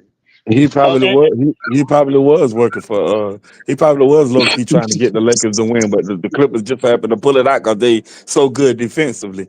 But he I probably was agree. trying to I get them to agree. win. Cause look at this, bro. When he sat Zoo down, like we were up like maybe 21, 22 or something. Bro, he sat ah, Zoo down and Brian just got to getting active, getting downhill. You know what I mean? I'm just like, you know he gonna drive if there ain't no big man down there. Now you see one possession, two possession. Now in the beginning of the game, you brought Mo Bamba in as the backup. So then now we get to the second quarter, you sit Zoo down and you don't bring Mo Bamba back in. And then, at the time, Nicholas Batum was running the 5, but he got injured, so they had to sit him down for a second. And you just don't have a big man out there. And you just let Nicholas this man get Batum. off, get the lead always from 21 points all the way down to 13, 14. And then you call timeout. I'm just like, bro, now you gamble like that with a team like the Celtics or a team like Cleveland or OKC, bro, you giving them the game. You can't make mistakes like that with great teams. Nicholas Batum at the 5. What? yeah, Yeah, he man. be running was that playing lineup. the fight. Yeah, He was playing the fight. And once again, now who said Ty Lue should get great coach of the year again? Nicholas Batum is high tall, like 6'7". He's 6'8", but he got the wingspan of a 7-footer Yeah, though. but I don't know. That's not a good. But here's the thing though, man. Nicholas Batum, I don't know if y'all have peeped it, bro, but he been activated since Kawhi got back. Like I think he plays well with Kawhi at the Yeah. small ball five. Like I'm telling you, the small ball five lineup that I saw that looked all right to me, and I'm curious to see them play more minutes. Was T-Man, Christopher Dunn, Kawhi, Nico, and Derrick Jones Jr. But that lineup looked solid. From the limited minutes that I saw, that was a solid lineup defensively. Like you really wouldn't. It was hard to get anything off. No, everybody can't get on the court, I guess. Yeah. Can we say, bro? Like, can I just say, Anthony Davis soft in a motherfucker, man. Yeah, he was For scared of the Zoo. talent that he Zoo had him has, that scared to drive. motherfucker is soft, man. Yeah, Zoo had him scared to drive. That's why he was putting them pull up. Zoo had Hey him Treat scared that to man like drive. he He was didn't his want to. son. Yeah, he No, didn't want to Zoo. bang with Zoo down there. Zoo had him scared to drive. Oh Hey, but my god. you got to Isn't that your remember, favorite player, Anthony. Mingo Jester? Hey, you got to Who? remember, Anthony Davis made it clear he does not want to play the five. Who my favorite player? Bruce. Yeah, AD. Anthony Davis not going to No, battle Anthony no Davis ain't my center. favorite player. No, I think he's good, but he's not my favorite player. Anthony Davis, a tall point guard, shooting guard. He already said he's not going to battle Zoo. He's not going to battle no center. He doesn't even want to play center. So when he He was shooting he them didn't wanted threes, none of that yeah, last he night. didn't want Yeah, none of he that. didn't want to. He didn't I want to mean, bang with Zoo at no cost. yeah, he ain't battling with no center, not just Zoo. He clearly said he does not want to play the five at all. He don't want to be center. He like being a shooting guard, or he's a 7-foot shooting guard who could dribble the ball. He does not want to bang. So no, he was not about to test Zoo at all. But not just Zoo, not Joker, not any center in the league. AD is not going down there. He's already said it's in his contract. I am not playing the center. But he had good. He done had good games against some of those guys though. AD He done put him had away good from the games. rim. He AD put him done away had from the good games. rim. But Yeah, what he I'm put him saying away is, from. Go ahead. AD Go done ahead. had good games against Jokic and Embiid and a lot of these centers. He done had good games against those guys. That's why I Because don't understand why he they, don't want to play center. If you know you can compete with these guys on a high level, why would you want to just go ahead and just take that challenge? because them centers you just named, they play perimeter. Embiid maybe play down low, but they don't play under the rim. Zoo plays under the rim. It's a difference. Zoo is a real. Zoo is an old school center. Like that's what he does. He can't shoot. He stays within the rim and 5 feet. That's as far as Zoo goes. He's an old And, school center. and then the thing is, like, you're gonna have to bang with Zoo. And see, Anthony Davis' problem is he can dish it, but can you take it though? Because I mean, you can go down there and get your offense off, that's cool. But then you're gonna have to guard Zoo on the other end. And Zoo gonna put you in that post, he gonna bang your body, and he gonna, try to finish it at the basket. So I think AD problem is he just don't want to guard the fives. You know what I mean? He don't, that's his problem. He He said want to it. score, but he don't want to guard. He said it himself. He does not want to play the five. He said that repeatedly. And if you When they guys get, notice, his big ass be falling too damn much. He be falling. That's how you know he's falling. He be falling too damn much, bro. Man, AD scared, man. He's scared. So after everything y'all have seen so far in the league, where y'all think the Clippers can end up, at the end of the season, what positioning wise? Western Conference Finals, Yeah. But Yeah, but they have to play exactly how they played last night. Every single game. exactly. Hey, not honestly, today. Not Ty like Lue, last night. Not like last night. We got to play Ty better than Lue, that. Ty Lue got to. Ty Lue, look. The crazy thing is, everybody's saying the Clippers should be trade to get a piece. But honestly, if Ty Lue played the right pieces, man, we wouldn't need a trade. You right. Honestly, You right. Yeah, and that's and you another guys, thing. I don't think Who y'all who need who Jimmy are the Butler right either. pieces? Who are We the I know right don't that. think we We y'all know know need Jimmy Jimmy Butler. that. Don't Butler. get Jimmy Butler. Hey, No, hell no. Yeah, hey, I don't want I Jimmy. I hate ain't to gonna hurt lie. y'all feelings. I hate to hurt y'all feelings with that Jimmy Butler thing. You can look on Clipperholics. You can look up, I think Lowry or whatever. Lawrence Frank has the green light to go get Jimmy Butler. Bro, we They ain't said saying he's you. ready Bro, we today. ain't saying you lying. We saying that they don't need the Clippers. Don't need No, him. we do. Yeah, No, we do. No, We no, nobody's do. we not don't. saying No, you're we don't, lying. We Jay. just saying they Yo, don't. we They don't. I don't don't think need y'all need him. him. We need him. We need him. We do I not don't If we think need going y'all Jimmy, need okay, him. man. if we We talking need him. about getting a piece, we need like a big shooter, like a power forward that can shoot, like a Why stretch. they not gonna play? Ty Yeah, doesn't that's play true. that way. Why? Why go get another you big man? Ty ain't you gonna probably use right. him. You probably right. You probably right. Hey, the fans had to beg Ty Lue just to give Zoo the ball. We Well, got fire that mad. nigga And then. Zeus still don't get the ball enough. Honestly, he still don't get the Right. ball enough. Well, Still fire don't that get the nigga then. ball. That's what So I why? say. Fire. So who's truly the X factor then? Ty Lue is the X factor then. If that's the case, because he got to be the one to make the right choices. Right. Yeah, And he man. right. X Factor. I've been saying you think I'm a coach hater. No, Ty Lue is not a good coach, not at all. He's never been. But we got Right. a good roster. Our roster is so good, and thank God this year we got defense. If it wasn't for Jeff Van Gundy, our record would have been like everybody thought our record would have been. Trash. Van Gundy saved us. They want to give Van Gundy the credit. You say a lot of stuff, man. Van Gundy saved us. Our defense. I'm not gonna say Tyler's the worst or anything like that. I just say he needs to just be better. Be better. You know what I'm saying? Like Miles said, it's okay to make mistakes and shit, but but we do have to give him at least a little credit, for what he's done. No, Why? We most look the definitely. same way. We look the same way for the past 5 years. I'm not giving him no credit. Kawhi, Nah, no we ain't PG. never looked like our defense ain't never looked like this. Never, at no point. The 1 year that Kawhi and PG sat out, and our roster still got us over 500 without That's Yeah, not style.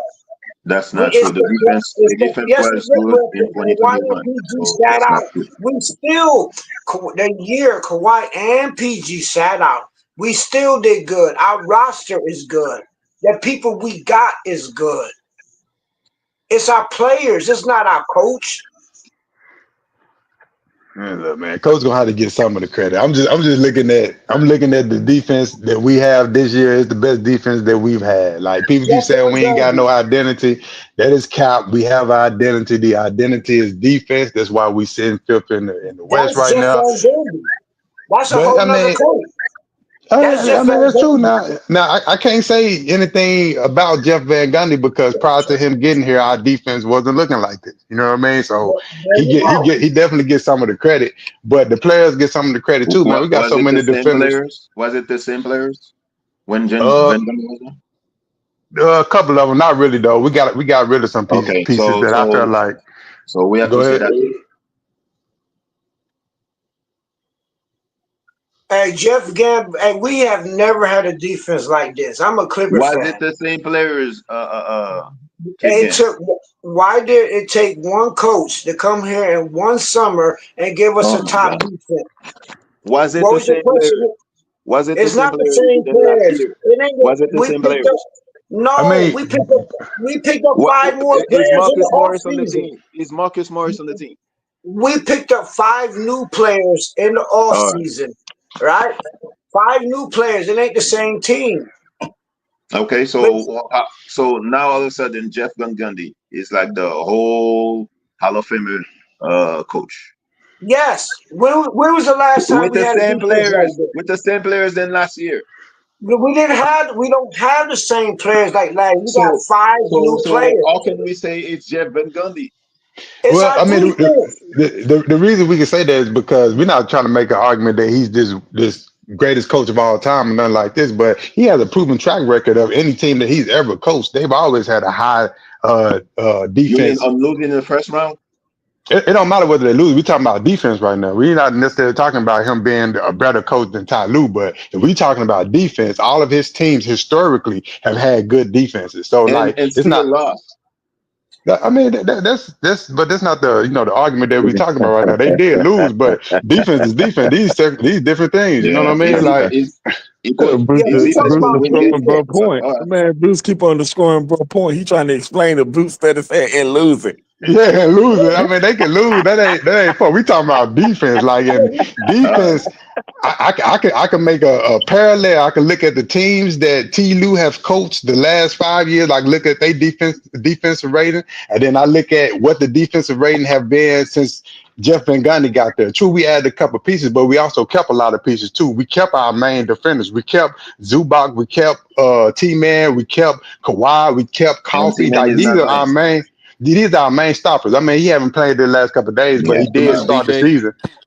He did start the season. We still got a lot of the same personnel, but defensive schemes and things that we running, we was not running any of these things under Ty What Lue. up, y'all? What up, y'all? Salute, bro. But y'all added Derrick Jones Jr. and what's Oh, the let me name go. too. We Let me get did, Ken in here. and that helped. Let me get Ken in here. What's good, Ken? What's good, BJ? Salute, bro. What's happening, bro? What you got? What's good?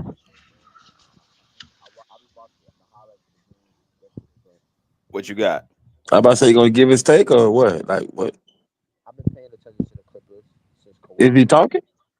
Can y'all hear me? I think his mic's low. All right, hold on. Can you hear me? Nope. We could, not You're now. still cutting. You're still cutting out. All right, can y'all hear me now? Yeah, there you Yeah, go. give you now. All right. Yeah. I've been paying attention to the Clippers the past few weeks, and when Kawhi came back in, I got to be honest, bro. The Clippers, they a real threat in the West. I don't know why we not talking about them as the. Well, I do know why, because of Kawhi's health. That's a concern, but we know when he's on the court, they're a threat to every team in the NBA. And let's just be honest, their defense is elite. They have one of the best defensives, one of the best defense in the NBA, probably top three in my opinion. I think they right there with OKC and Cleveland with the defense. The only thing I'm worried about with the Clippers is, and they probably gonna adjust this at the trade deadline, is their rebounding. Because outside of Zubac, they're not a great rebounding team, but I think they're gonna get another rebounder in there to help out, like a Patrick Williams or something like that. So we'll see. But yeah, man, the Clippers dominated the Lakers last night. It wasn't a close game. The Clippers rested some of their starters in the fourth quarter. That's why the game became close. But the game was really a dominant game. The Clippers kept their starters in, they would have won by 20 plus. Let's just be honest. Like, the Clippers clears the Lakers. They're the best team in LA. They've been the best team in LA since after the bubble. Let's just be honest about that. And Kawhi, man, he's starting to look good. He's starting to get his rhythm back. I just hope and pray he stay healthy, bro. I just hope, bro, because the man, he's really a difference maker for a team, bro. If he could stay healthy, bro. So I hope for y'all Clippers fans, for y'all sake, that he stay healthy. I hope Harden keep playing good. Everybody keep playing good. 'Cause I really want to see what y'all could do with all y'all players, bro. And we'll see, man. We'll see. Oh yeah, Ty Lue don't get enough credit. He should be in the running for Coach of the Year because he kept No, he this team shouldn't. afloat. Listen. He kept this team at a playoff spot even when his best player was hurt. Why shouldn't he? And he's not. He don't have no all-star. He don't have no defensive player of the year. You know what I'm saying? He doing this with all role players. So yes, he should. He should, bro. I think Powell will an Is all-star, James but Harden not the All Star? All role player. James So, James Fam, Harden's an All Star. I mean, just not this year. I don't know about this year, but he's an All Star. you could take this same team without Jeff Van Gundy. You take the same what we doing and here take we go. away our defense and what we got. A trash record. It's our defense that's been keeping us in game. Our I defense said make that, bro. turnovers. So I Ty said Lue that, has bro. nothing. Ty Lue has nothing to do with this. Not What at you Yeah, mean all. Ty Lue Tyler has is nothing to not do on the with this? bench. That's good. Nah, that hold on. I'm not gonna let you do that, bro. Hold on. Ty Lue is the reason why Norman Powell is balling. Ty Lue is the reason why James Harden looks better. Cause let's be honest, James Harden with any What? other coach. Listen.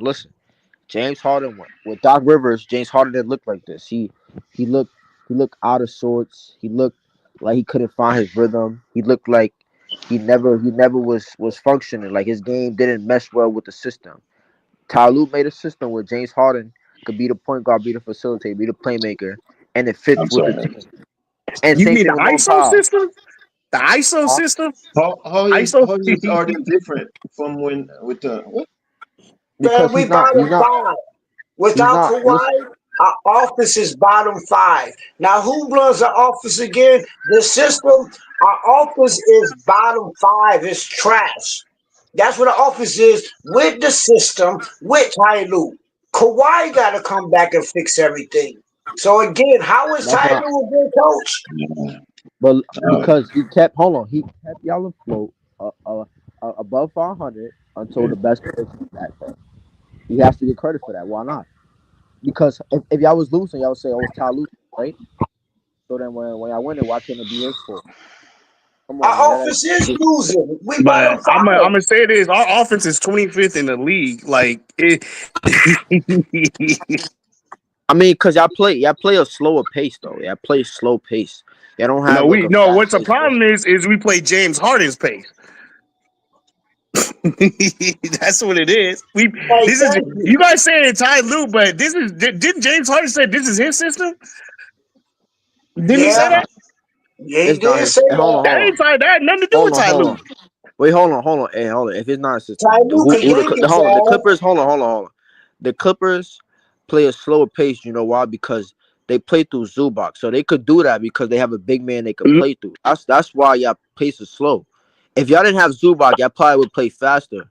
But y'all have a big man who y'all could play through, and usually like that goes for every team. The Nuggets too.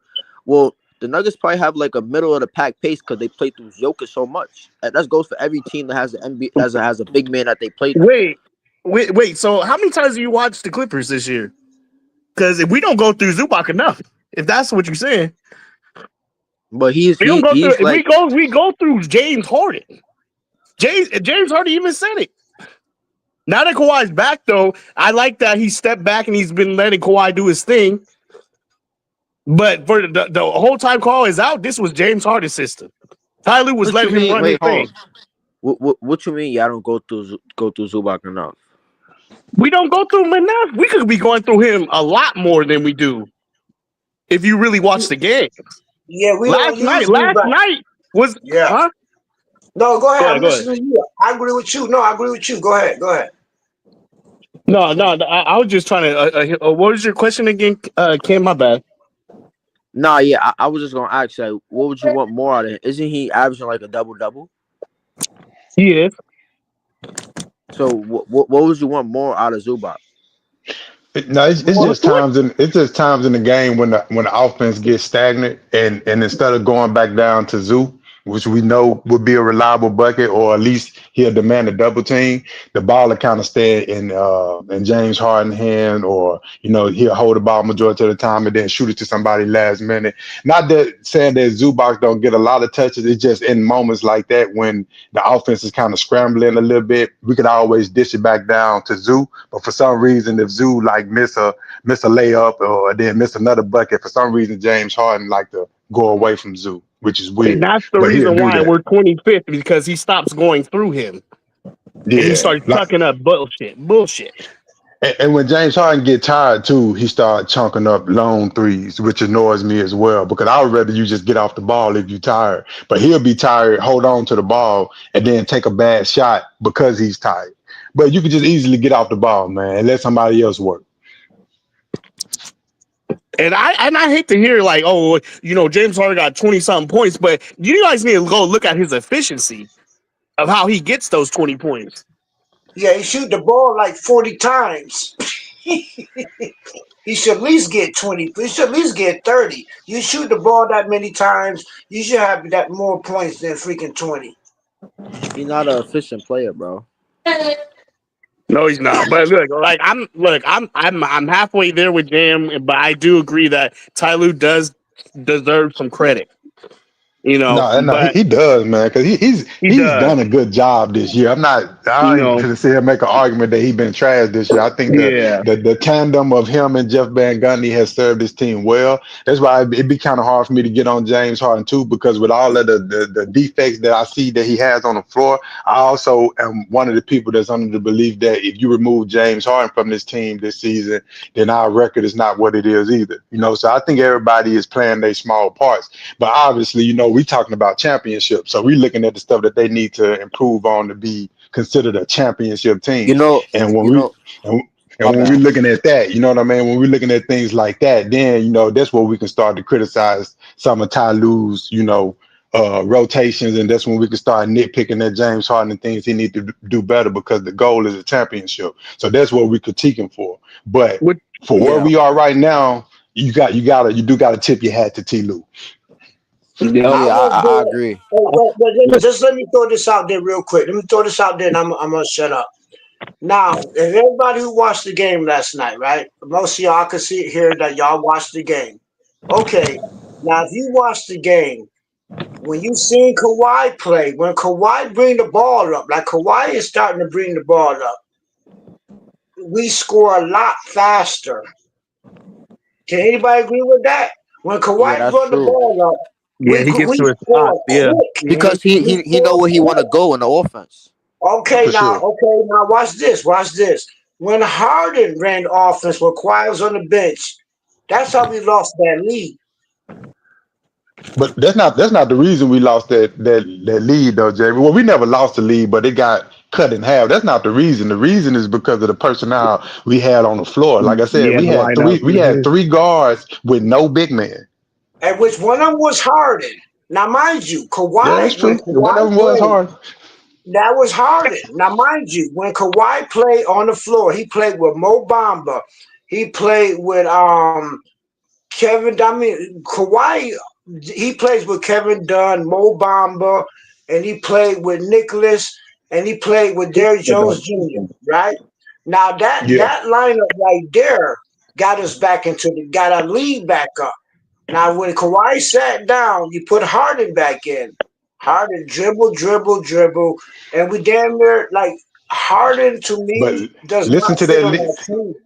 Listen to that lineup that you just said, though, JM. That was a big lineup that we had on the floor. If we had Mo Bamba, Kawhi, or Wing, Nicholas Batum, Wing, Derrick Jones Jr., Wing, like look how big that lineup is. So like, it wasn't no easy baskets. Like literally, they brought that lead down because LeBron got hot because he was just driving to No, the that basket was when multiple Kawhi times. was on the bench. That was when Kawhi was on the bench. Remember, Kawhi That has to go out. When Kawhi went to the that's what I'm bench, saying. When Kawhi was on the bench, we had a three guard lineup out there with James Harden while Kawhi was mhm, on the bench. I'm saying when right, Kawhi wasn't on the bench, true enough, we had a big lead, but I'm saying the lineup that was with Kawhi was a bigger lineup. We had more right, length in size and defenders on the court with Kawhi. right. And Kawhi scores quicker than Harden. That is true Way too. Kawhi quicker. gets to his spots, but see, that was the same thing. If you remember, JM, we was talking about the differences between PG and Kawhi, and that was one of the things that I always said because skill wise, PG can be compared to anybody, but Kawhi processes the game a lot faster than Paul George does. Kawhi know where he needs to be on the floor. He reads the defenses very fast, so he know where he needs to get. He surveys the floor really fast, and he can know where all his teammates at. So he just processed the game a lot quicker, and that's why Nicholas Batum plays so well with Kawhi because Nicholas Batum processed the game like that as well. He may not be Yeah, as young and as athletic as he used to be, but his mind for the game is top tier. He has an elite basketball mind. So when he's out there on the floor with Kawhi, they communicate a lot of times without saying a word. You know, Nicholas right. Batum just know where he needs to be. You're right. Yo. You know what? You know who would be a great fit with the Clippers, and y'all probably might disagree with me, but I think a guard like Jalen Brunson is a better version of Harden. How y'all feel I about don't No. that? disagree. I don't I disagree. like Lonzo Ball. Oh, I I like Lonzo like Ball Ball, yeah, too. Lonzo Ball that I too, like too. that Ball Lonzo too, too. Ball. I like Lonzo, Lonzo that yeah, too. that'll Ball That be hold on, cool. hold on. Lonzo. That's another great name. That's another great name. Lonzo Six Another Ball. great seven, name. six Another seven nigga with can broke knees. Nah, facilitate, Jalen play Brunson not D, a good one. play defense, hit You said 3-point Jalen shots. Brunson not a good one? Hold on, let me cook him real No, quick. You said what? no, Not Jalen against Brunson not a good one. Lonzo Ball better. Lonzo Ball You is a gonna see better tonight. Y'all better gonna see tonight. comparison. We play He Jalen them don't tonight. even Brunson You is gonna not a see play. good it. one. Y'all gonna see Lonzo tonight. Lonzo don't even play. He gonna play tonight. He ain't play yesterday. It was a You back to playing back. him What's good, tonight? Millie? The LaMelo, fuck? It's a back to back, Millie. Come on now. LaMelo. Another nigga with exploding knees. What Go y'all ahead. talking about? What's up? What's good, Millie? What's down with you? He talking about, bro, Harden play with every lineup you can put out there.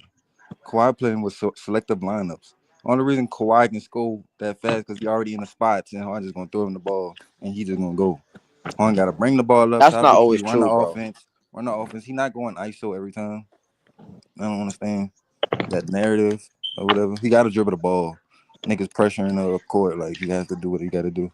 to get up the And ball. he had 3 assists. He go down there, pass the ball to Powell, had the dunk. He passed it to He had Zoo. 12 assists to 3 Yeah, turnovers. Kawhi cause like you said, he could see the game faster. He had a couple turnovers trying to, they double team him, they trapping him. But for the most part, he didn't take all them shots by himself. He did have like 3 or 4 assists, and he was feeding Zoo. Look, Millie, I don't Everybody think was last feeding night, Zoo. Millie, I don't think last night game really tells of like how like what I'm saying with sometimes with Harden he'll dribble the ball. Like last night, Harden played a great game last night. I love if Harden plays more like that, we can do something. But Every I'm game saying the Kawhi games been back, where he been good. yeah, like last night he looked great, bro. But I'm talking about the other games. There'll be some games where he's dribbling more than he should be. You know what I'm And he's saying? And he's the offensive creator.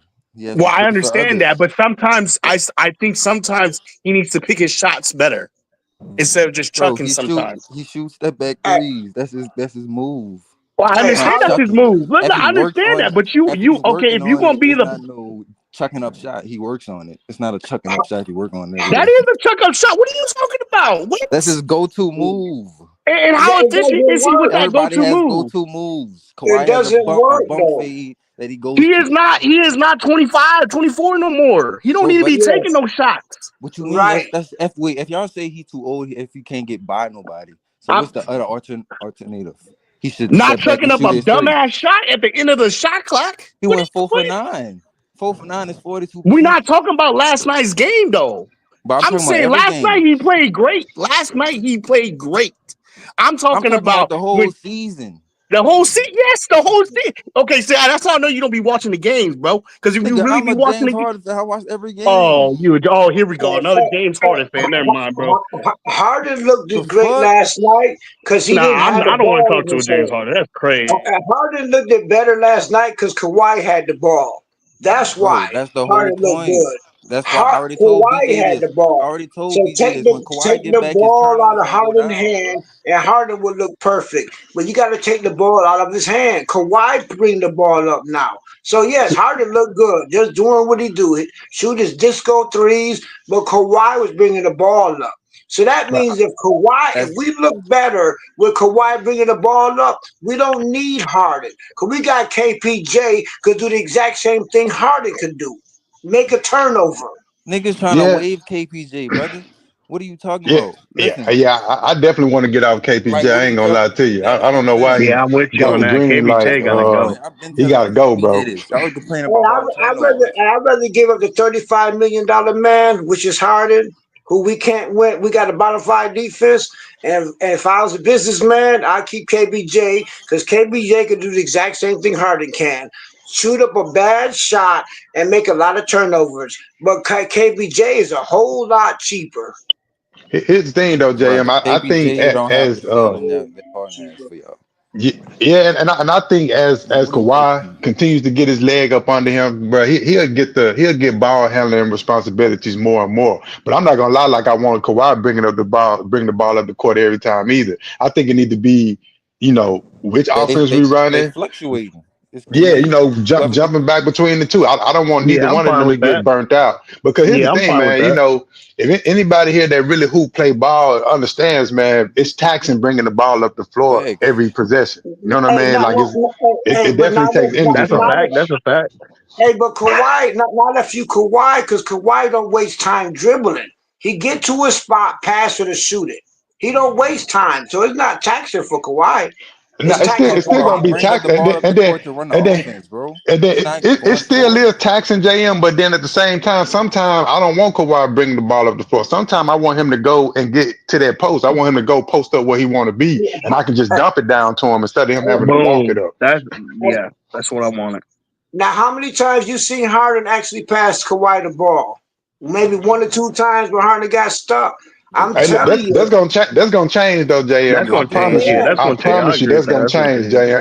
As Kawhi Leonard starts to ramp up, and as he makes it clear to the whole Clippers team that like I'm legitimately that guy for real. See, people already know it. Norman Powell already know it. A lot of people already know it. But he gonna make it be known in about another 5 or 10 games. He gonna make it be known. And once he make that known, bro, trust me, the ball gonna be going through Kawhi hand as much as he wanted to. And then that's when you're gonna hear Harden start crying his way off the team. No, you don't Yeah, I think he hope gonna y'all cry, trade do him. you, JM? Yeah, hey, look at Harden history. No hating, no hating. Harden history. Every team he's been on, when he was the man, he was good. You bring in somebody else, he has powdered his way off of every last team he's been on. Am I lying?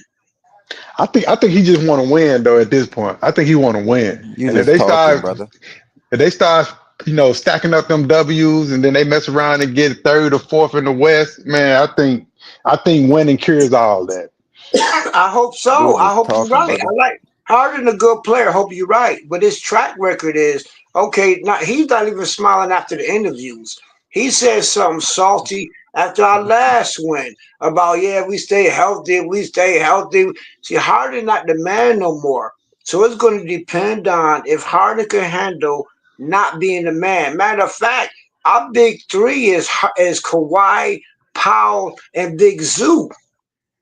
That's our big three. Harden like fourth. We could bring I they feel you. bring. But I feel See what like I'm we got a saying? big four though. I mean, we had. If you look at the starting I'm lineup cool with last that. night, for four of our players scored in double digits, and the only person that did was Derrick Jones Jr. and he had 9.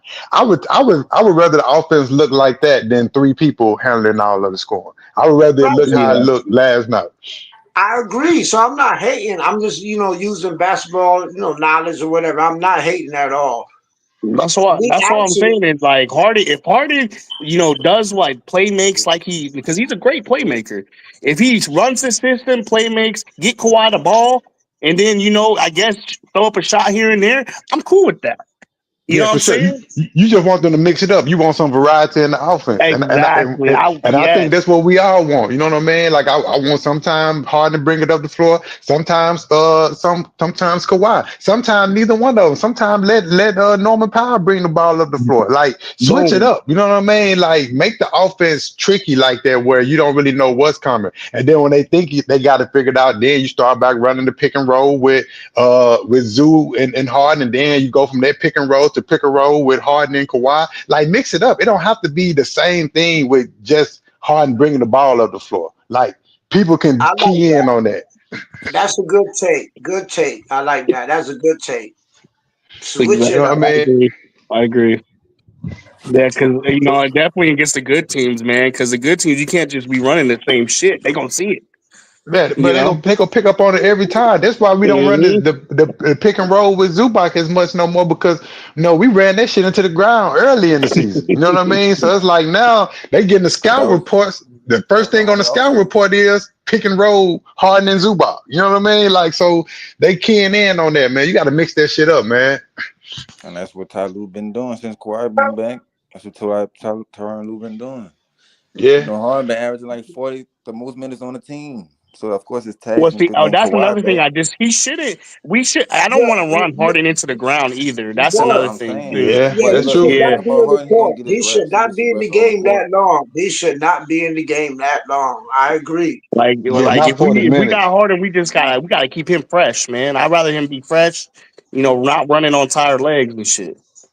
No, I agree with that 100%, man. 40 minutes is too much. I don't think anybody on the team need to be playing that many minutes. I think we need to get Zubac minutes down because I don't think Clippers fans understand.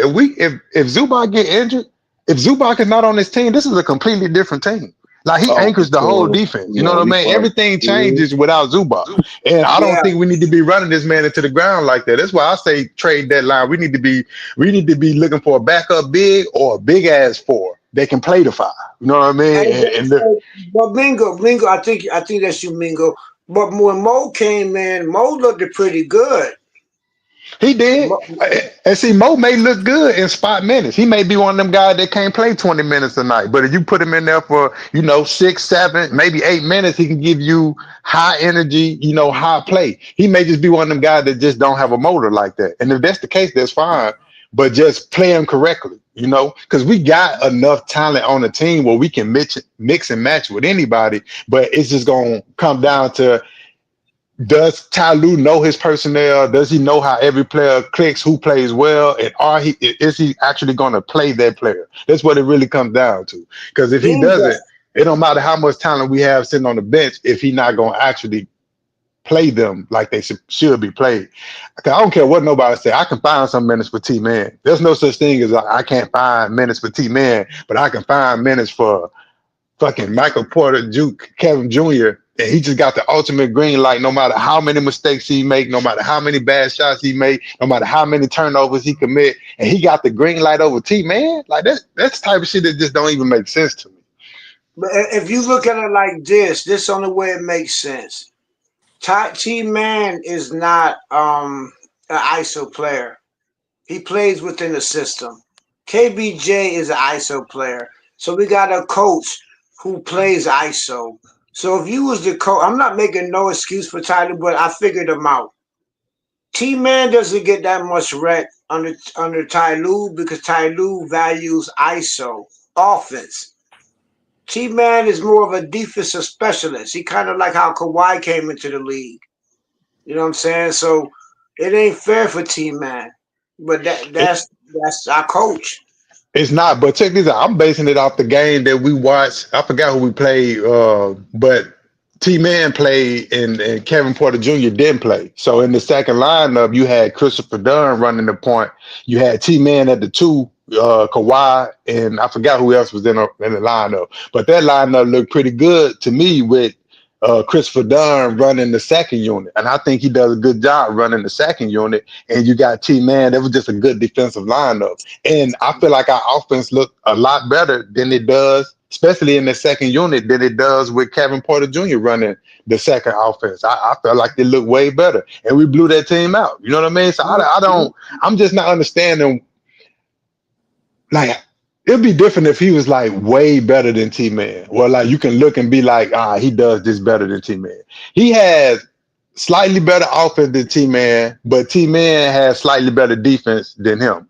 And so if T-Man is a better rebounder, a better defender, and he just seemed to be a better ball handler and a better shooter at the mid-range. But that's not enough for me to just justify him playing over T-Man. I agree. And like you said, what was the lineup? And guess who they played with Kawhi? And Kawhi said he looking forward to playing with the new players. Kawhi's a defensive player. So his lineup was defense. That was a defensive lineup with enough offense. Yeah, they look good. That was a defensive lineup. That was a Ty Lue idea. Ty Lue like to play 3 guards. Kawhi came out there. If you watch the next game we watch what Kawhi played, and watch the lineup he picked when he comes out there. But that's why his lineup. If you notice these games, generally we put our foot on the gas when he be back out there without James Harden with his defensive lineup. That's when we really put our foot on the gas because we really just be locking down, bro. If you got Christopher Dunn running the 1, T-Man running the 2, and Kawhi either running the 3 or 4, and then if you stagger Zubac minutes or have Derrick Jones Jr. in there, bro, it's hard to score on that lineup. Like. That's a hard lineup to score the ball on. And they couldn't score. Like you be watching the games. Kawhi lineup was with Mo Bamba, BJJ, Kevin Dunn, Terance Mann, and we got back in the game. Totally different lineup. He played better with the bench. And I suggested that. Let Harden do that disco stuff with the starters. Let Kawhi come off the bench with the new players who play defense. And we looked a whole lot better when Kawhi with his own lineup. Bro, that's when we start blowing teams out. If anybody go back and watch the game, they'll see the league goes from up 8 to up 15, up 20. And it be in those moments when Kawhi be having that defensive lineup around him. And honestly, that's the most shocking thing to me is like how good Kawhi defense has looked even in his very first game back. You know what I mean? I'm just like, damn, like even with all the good defenders we have on the team, Kawhi is still our best defender. And that's crazy to me. And it's good that he ain't guarding the main dude. I know. So it's like he's getting a chance to roam and rest up. And then, when he need to switch on him, he will. But Bro, man, I'm liking this team. The only thing that I just ain't really feeling is the Kevin Porter Jr. And it's not because I don't think he's a good player. I do think he's a good player. I don't like him for this team. Well, unfortunately, we kind of Kevin Porter Jr. probably won't be going anywhere because Kevin Porter Jr. got a hell of a history with the owner, and he is an offensive player, so that's why Ty play him. But Kevin Porter Jr. played with the school and used to sleep over at Balmer House. They from Seattle. So Kevin Porter Jr. wasn't even in the league. He had that abuse problem. So he's a different player. Like, you probably gotta get used to him. I don't Yeah, think he's going nowhere. He just gotta get more minutes, that's all. Man, how many more minutes he need? We were 40 games into the season, man. This man have played more than enough for him to be. Look, problem is, look at Kawhi. In 4 or 5 games, he better and better each game. You know what I mean? I'm just like, I feel like Kevin Porter Jr. is just still streaky. He good some games, bad some games, okay some games, a lot of turnovers some game, missed defensive assignments some game. It ain't no consistency there, and I think I he don't know, just man. need I think he just need time. He been out the league for a year and a half for some Kobe stuff. He wasn't even playing for nobody. So I think that, it is hard for him to get minutes really when he back up Harden and Harden plays damn near the whole game. So True, and how then what's the purpose of bringing him in if Harden is still gonna be out there? Why are they? And then T. Lewis do the same shit with Harden and Russ. Why do you got have both of them on the floor at the same time like that? that that's That is coaching. crazy. Like why you That's had both of these guys that for a fact the whole world know they have to have the ball in their hands, and you put them on the floor at the same time, and not even just for a couple of minutes. Come on, they play together for 4 or 5 minute runs. Like why?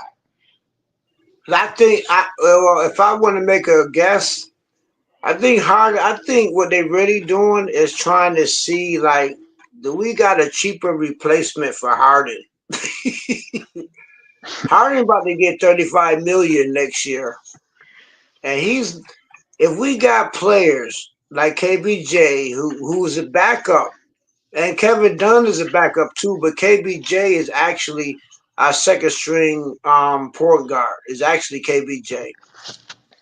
So for them to only work, either Ty is desperate and trying to put 2 offensive players. Mind you, Ty is offensive heavy.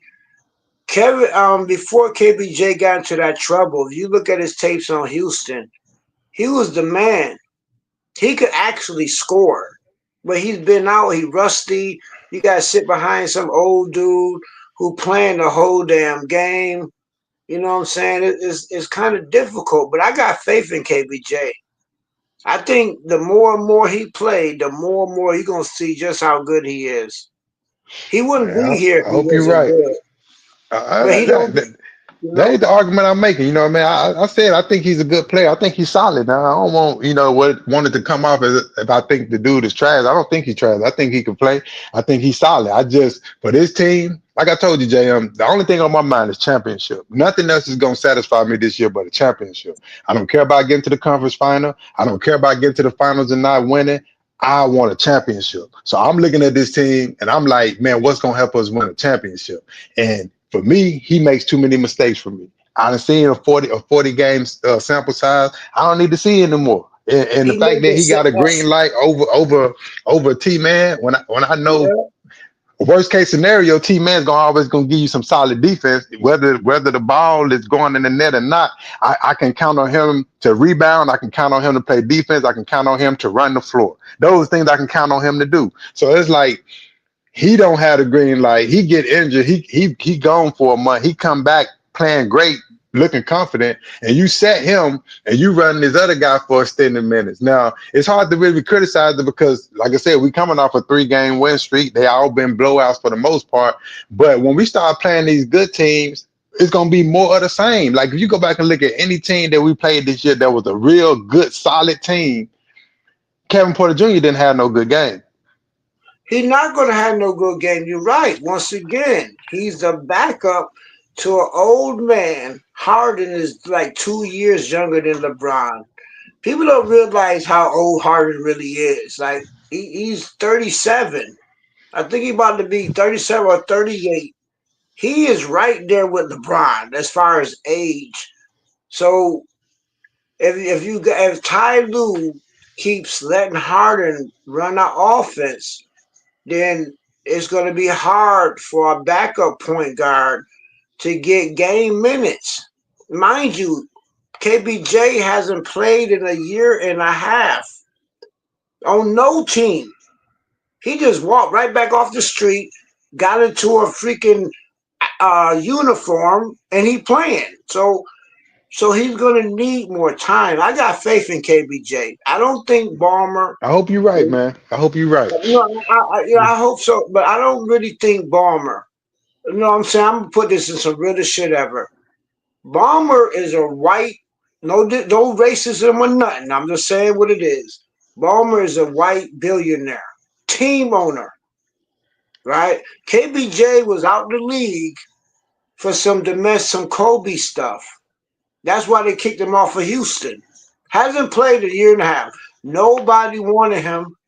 The only person that gave KB a chance was our owner. That's because KBJ has a family history with our owner, right? So as me, if I could take away all that off the court business that he got into, and I'm looking at what he did with Houston, it's only going to take KPJ a little bit more time, a little bit more minutes, get Harden off the way, let KBJ play more, because we're going to need KBJ for the playoffs. Harden is going to disappear by the time we make the playoffs. He playing too many minutes. Every team he was ever on, he made it to the playoffs, and he disappears. So we need to prepare KBJ right now because it's going to happen. Okay, man. Hey, I just wanted to get back on skills. I just wanted to say, man, everything you were harping on, man, that's exactly how I feel about the whole T-Man situation. He deserved minutes, bro. And the way we're doing him right now is crazy. Yeah, you know, brother. That's why I agree with BJ, bro. If we're gonna do him like this, go ahead and trade him and get off of him. Yeah, You know what I mean? trade him, bro. Because this man, now granted, right? I didn't start watching the Clippers until Kawhi came. That was around 2019, 2020, or whenever it was. But I have watched the Clippers every game consistently up until that point, from that point up until right now. And one thing I've noticed about T-Man is his role has never been consistent. People keep saying like he ain't growing, he ain't working on nothing. Bro, it's hard to work on anything if I don't know what my role gonna be. Like if I know I'm gonna be in the post, I know I can work on my post shots. If I know that I'm gonna be a catching shoot 3-pointer, then I know I can work on my catch and shoots. It's gonna be hard to just be like, I need to focus in on this because I know this is what my role is going to be in this upcoming season, because he never know what his role is going to be. He never know whether he's going to be starting, whether he's going to be coming off the bench, whether he's going to be playing 20 minutes, whether he's going to be playing DNPs, whether if I shoot the ball and make a mistake, I'm going to get yanked, or whether they're going to tell me to keep shooting. He never knows, bro. And for a young player, there's just a lot for him to be having to try to wrestle with. You know what skills I have to say, man? T-Man, he never complains. You don't hear nothing out of him. Never hear nothing out of him. This is why I love him so much, because I'm just like he gets screwed so much, and like you say, he doesn't get the time, and everybody wants him to score. And by the way, speaking of minutes, I don't know what game it was a few games back. He scored 8 points in like 6 minutes. Bro, he was scorching. That was one of his first games. It took him out the game. Took him out the game for the rest of the game. It was just like, bro, for the rest of the game. And then it was crazy to me because that game, bro, every shot he took it with confidence. And it was nothing but the bottom of the net. It didn't even hit rim. Every shot was just straight, straight net. Everything looked good. He was playing the lanes. He had high energy, and they took him out the game, and he didn't get back in for the rest of the game. So it's don't say they, say Ty Lue.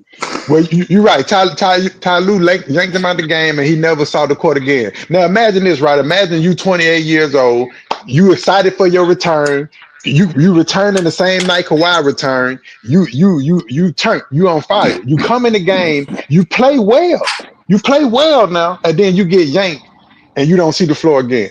What are you supposed to think? I can He's definitely supposed to, say. Oh, go ahead. Go ahead. he's supposed to do what he said he was going to do 3 days ago to interview them. He cleared out his storage lockers and he ready to go. He said that 3 days ago when asked about the fire. He said, I told my people to empty my storage lockers, my clothes, everything. See, man, probably ready to go. He just not, like you say, he don't say nothing. But yo, he ready to go, man. They only reason why they playing him now, to show the teams like, yo, cause the teams want T-Man. T-Man is not a bum. He ain't nobody that Clippers got to dump him on nobody. They ain't got to add him for no trade. T-Man is actually who a lot of top teams actually want. He can make a and see team a right now, championship team. He can make a and team see, a championship team if he goes to the right bro, team. with ease, bro. And see, the problem that I'm having with this particular season is right. Like you can justify him not starting over Harden. It's a Hall of Famer. You can justify him not starting over Westbrook. He's a Hall of Famer. You can justify him not starting over Roger and Rondo. But it's hard for me for you to justify him not getting a starting position over a Reggie Jackson or a starting position over a John Wall or even getting more playing minutes than Kevin Porter Jr. Those are things that just like are unexplainable to me because those guys, even if you look at their plus minuses, at no point in their Clipper tenures were they playing better than T-Man outside of Reggie Jackson, and he only did it in spurts. But it's like his role has constantly been up in the air, and I don't see how he could ever. Cause we clearly see with Zubac, when you get more touches, you get an opportunity to showcase what you've learned and how you've grown and to be better. Same with Norman Powell. When you get more touches, you're able to do more. I just feel like T-Man has never had a green light like this. At no point he's never had the No, he hasn't. comfortability to be able to make mistakes and not have to worry about getting yanked. Because anybody else can make mistakes now, but they don't Because get yanked. definitely, you know what, JM, you know what skills of JM is definitely to Ty Lue. Because ever since Ty Lue's been there, T Man's leash has always been short. You know what I'm saying? Super short, super short. He's never had a chance. Like you said, anytime, even when the first few years Ty Lue was here, anytime he messed up, he was out the game. You know what I'm saying? But So he wasn't but even allowed to make mistakes. That's what I'm saying. But you can leave the Morris brother out there. He cannot play no defense, not getting out one rebound, but he can stay out. He can stay out there the whole time, right? You can have Reggie Jackson making bonehead turnovers for the entirety of the game. Have a bad shooting night, but he still has the ultimate green light. But T-Man get out there and make one mistake and he get yanked. And I'm just like, bro, this don't even make sense to me because it's like, what is the difference? It has to be something personal about their relationship or something behind the scenes that causes this type of friction or something. Because from the naked eye, from what I see on the court, it don't make sense for his role to be so up in the air like it is.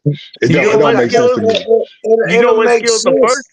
The first time I Go ahead, go ahead. seen, you can go right after me, Jam. This is gonna be quick. No, The go first ahead. time Go I ahead, bro. seen, the first time I seen some emotion out of T Man was yesterday. He looked mad on that bench, and if you know T Man, he's always jumping up, he's clapping, he's supporting his team.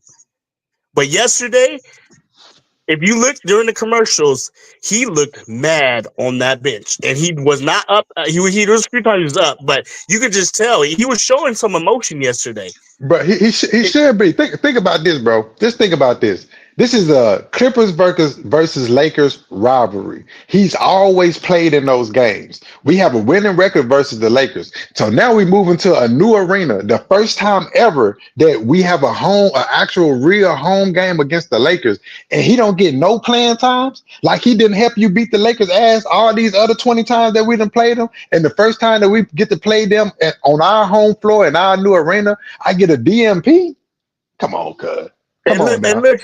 Excuse. And Jay, I'm gonna tell you. Look, in the interview yesterday, the interviewer asked Ty Lue about Kawhi, and he said the first thing before he even answered about Kawhi, he said, "I know about T-Man. I know about T-Man and about him such as I don't remember what he said. Jim, you remember what he said, but he said something about T-Man. The question wasn't even about T-Man.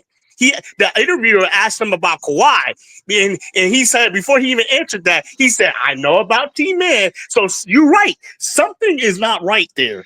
But some You know, is not right, and I try not to speak on things that I don't know. You know what I mean? That's why I kind of fall back if I'm unsure about things, or I let a person who more educated about the matter or have more insight behind the scenes. Like the day we was talking about Miami, Big Tone came on here. I really didn't say too much because I don't watch Miami like that. So I'm inclined to take what he say over it because I know that's his team and he watches it. So I'm gonna do some research and see can I get in contact with some people behind the scenes to see really what's going on, man, because it's more it has to be deeper than basketball. Because if I'm looking at just from a basketball perspective, it don't make sense why T-Man ain't getting no minutes. It don't make sense to me. Yeah, but and me too, BJ. I don't know. I yeah, know BJ's close to the team too, man. it, So I know it, BJ would hear when something. it does make sense if you realize that our coach has never played a young player. Like I said, I'm a Clipper fan. I've been here since before Doc got here. Doc and Ty Lue does not play young players. They don't. We got a bunch of young players on our bench. When you have last time you seen Kobe Bryant? When last time you seen Jordan Miller? We've had players before them that was on the bench. Jerry West made some great picks.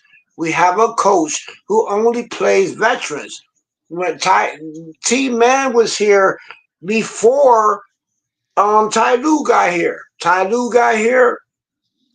T-Man was a rookie drafted from Florida. T-Man ain't getting no burn. Even now, he the fan favorite. Not under Ty. He ain't gonna play. Boston Jr. ain't played. Diambate didn't play. Xavier Moon didn't play. People keep talking about our draft picks. We don't need no draft picks. All our draft picks sitting on the bench. We already got them And sitting you right know on what? the bench. You are right, JM. I think it's both things. I think he doesn't play young players, and then I also think he likes offense because you can look at Amir Coffey. Amir Coffey, young. The only difference between him and T Man is that he's more confident shooting the ball. He can get his Hey, but shot guess just a what? little bit Hey, guess better. what, Mingo? Hey, Mingo, let me just drop this in with you real quick. Coffee came here when we was in the bubble. The only reason Coffee played because we was in the bubble and half our team didn't want to play. You didn't hear nothing about Coffee. Been here. He been on that team the whole time. Yeah, I'm You talking only about heard about like he get minutes over T Man right now, like in the current lineup. He getting minutes over T Man. Him and T Man around the same age, right? Or am I off on that? yeah, no, they around the same age. They came here around the same. Coffee came like about a year after T Man got here, a year or two later. Gotcha. So But you would agree with me that Coffee, Coffee has better offense than T Man, not by a whole lot, but no, just a little bit. no, I ain't gonna say that. I will pick T Man over Coffee because T Man has showed what he can do. T Man scored 46 points against the Suns That's when true. I Kawhi think got hurt. I'm It just talking wasn't about Coffee. just shooting the basketball. You know what I mean? Yes, Like when T it comes to Man could just actually play. He scored 46 points when Kawhi got hurt and we was in the Western Conference Finals against the Suns. T yeah, I saw that Man, game. you seen that game? That was T Man's 46 points. He can score, but Yeah, I mean his he can mindset. score. I'm just talking about like just the confidence with actually shooting the basketball. He got 46, but it wasn't all jumpers. It was layups, it was dunks, it was shots, it was Right. everything. You know what I He mean? could do everything. He could do what he's messed up with is what I think some another caller said. It's our coach. It's fucking his mind. Excuse my French. When you get yanked for anything, mind you, Ty Lue don't want to play him anyway. The only reason why T Man played because Kawhi got hurt. Like he wouldn't even been in the game. Kawhi got hurt. PG couldn't do it by himself. So then you bring T-Man. T-Man really comes in when Ty Lue has no other option. He's not even That's a T-Man, not shame, even a man. first option. That's You a know what I'm shame, saying? man. It's a They need to get shame. off of him then. They need to get off of him then. Go Yeah, ahead I and hope let he get free traded. T Man, man. Go ahead and Free trade him. T Let him go Man. somewhere Yeah, where let him go he can get a somewhere else. some consistent minutes, man. Because I'm not feeling it, dog. Like I said, you could justify Russell Westbrook, you can justify Harden, Roger and Rondo, you can justify all these people playing over T Man, but you can't. Nobody can make a logical argument that I'm going to agree with that justifies Kevin Porter Jr. playing over T Man. I don't see You're it. I right. don't agree with it. And if they're gonna sit him on the bench like that, let him go. I agree. Free T Man. Free him. And you know what's crazy is I feel like they're choosing between, because if you think about it, you got MPJ, Chris Dunn, and T Man is just like, who are you going to give the minutes to? Well, To me, but clearly T that's a Man no ain't getting no brainer. Bro, you give it to Christopher Dunn and T You Man. give Split the it. minutes You Thank you. give between it. them two.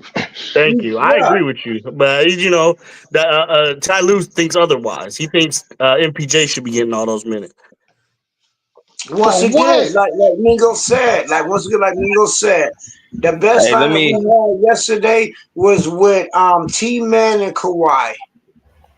let me go to Ibram Osman real quick, man. What's good, bro? What's up? What's up? What's going on, guys? Man, like the Kevin Porter thing.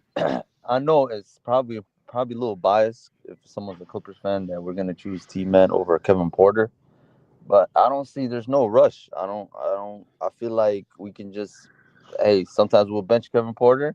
Sometimes we'll start. Have T Man come off the bench depending on like the matchups. And I don't know if you guys noticed, but I noticed Kevin Porter's. You went out for a minute, bro.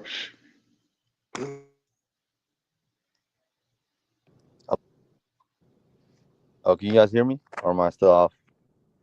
I can hear you now. Oh, yeah. I just noticed that Kevin Porter plays a lot better with Kawhi on the court. He takes a But lot bro, more smarter shots.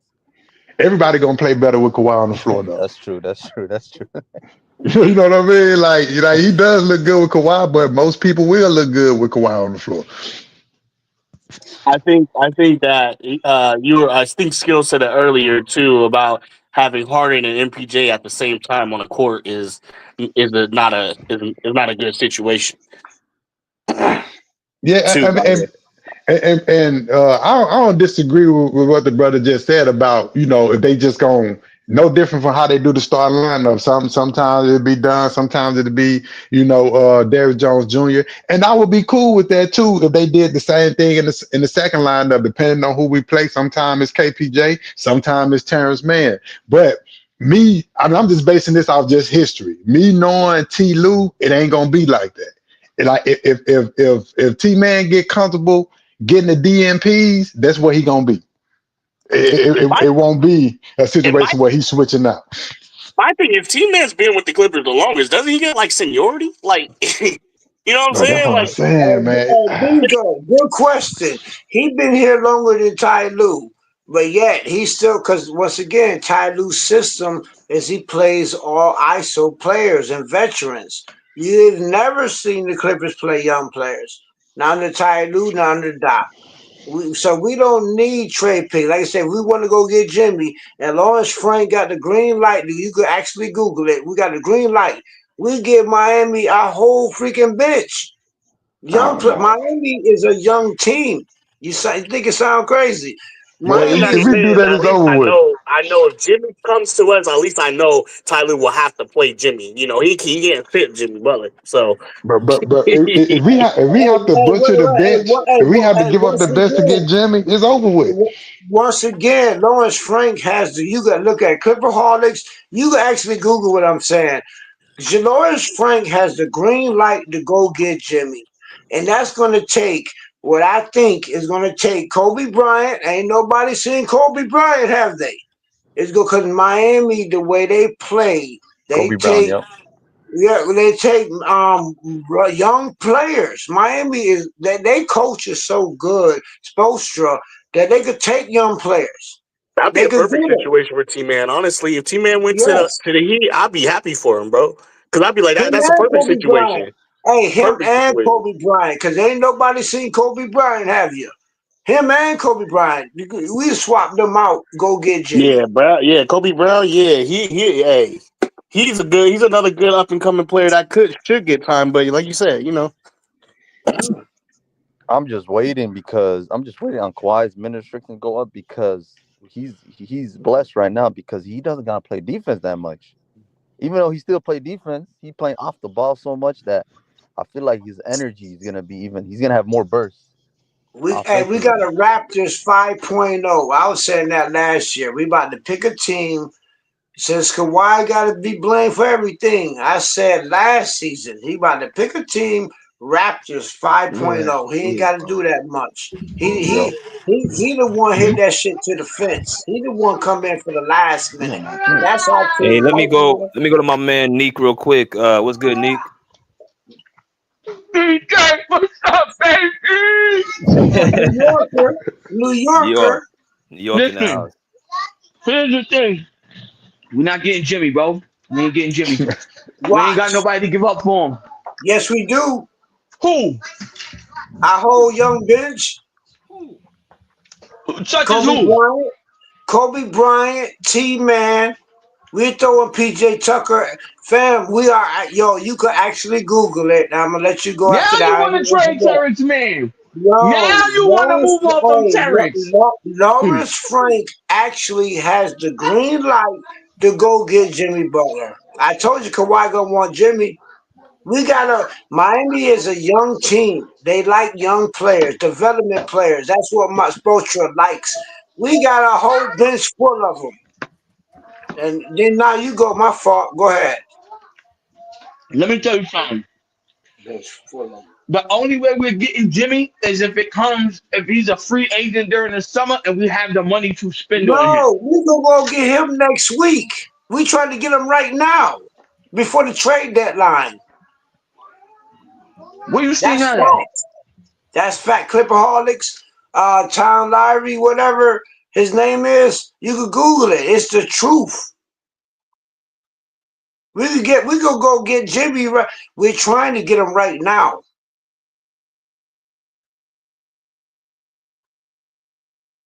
We give up our whole Kobe Bryant. Once again, Kobe Brown has been missing. T-Man has not been playing. Swap them out for they don't want Jimmy anyway. That's how business work. Jimmy. Swap.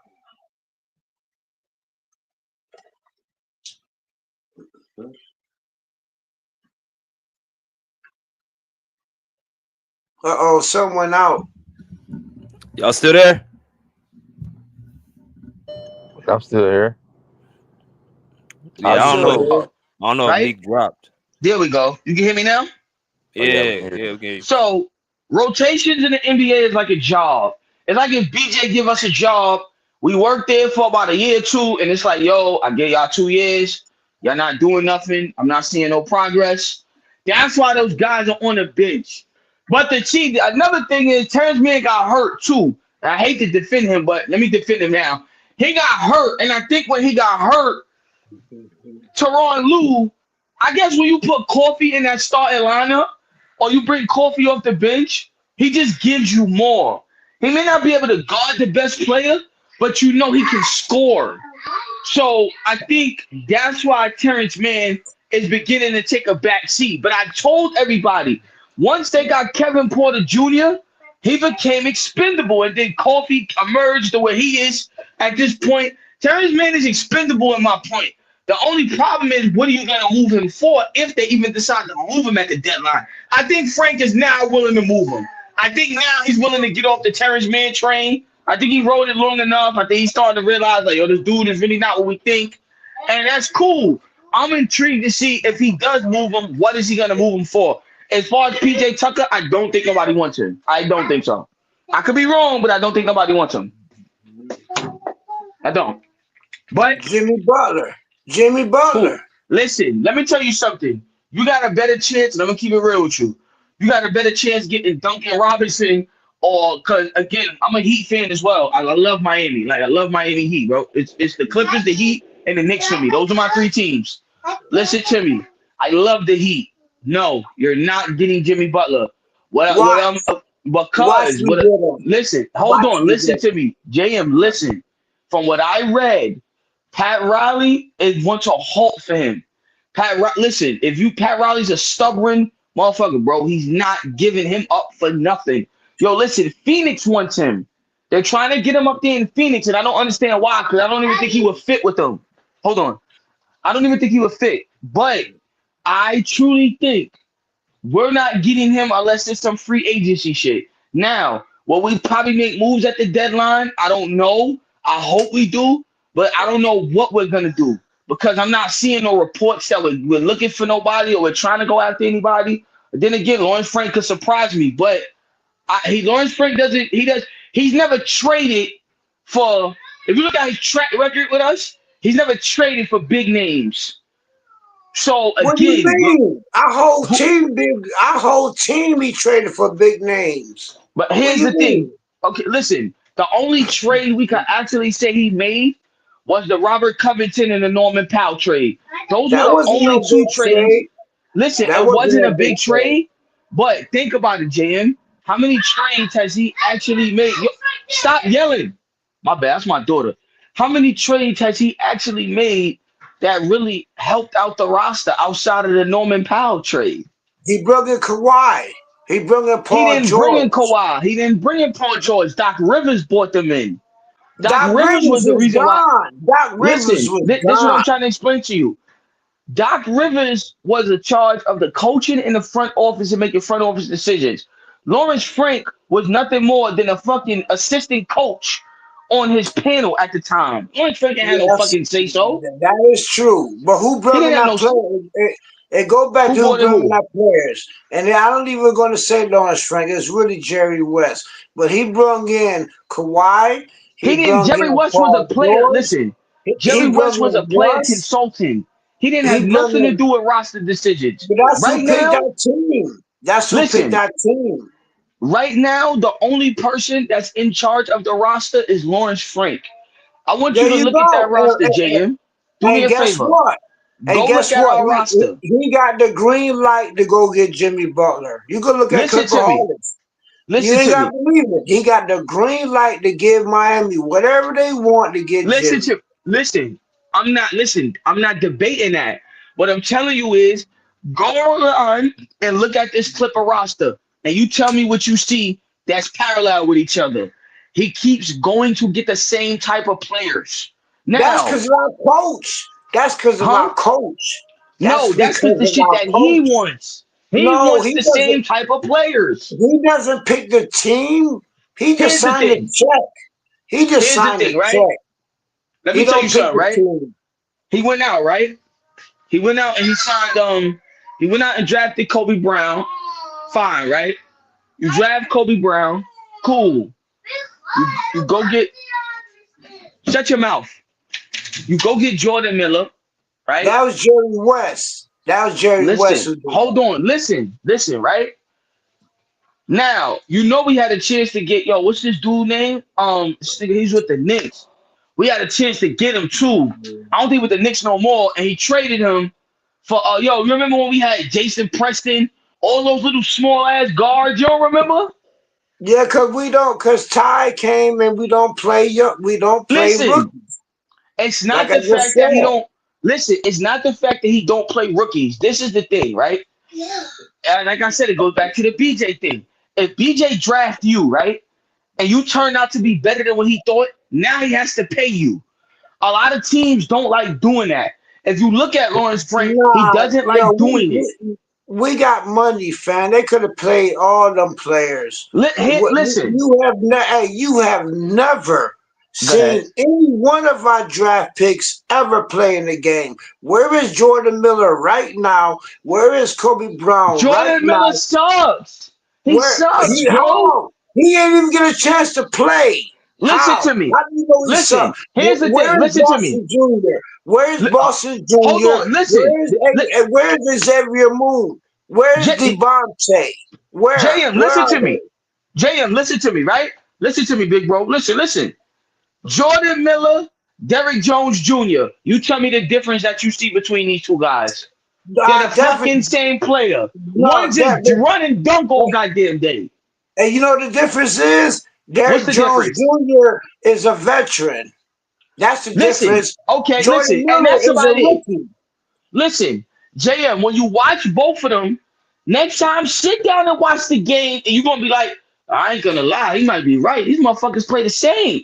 Yeah, Listen, I we have understand too that. many guys on this roster. They I all would, play the same style of hey, basketball.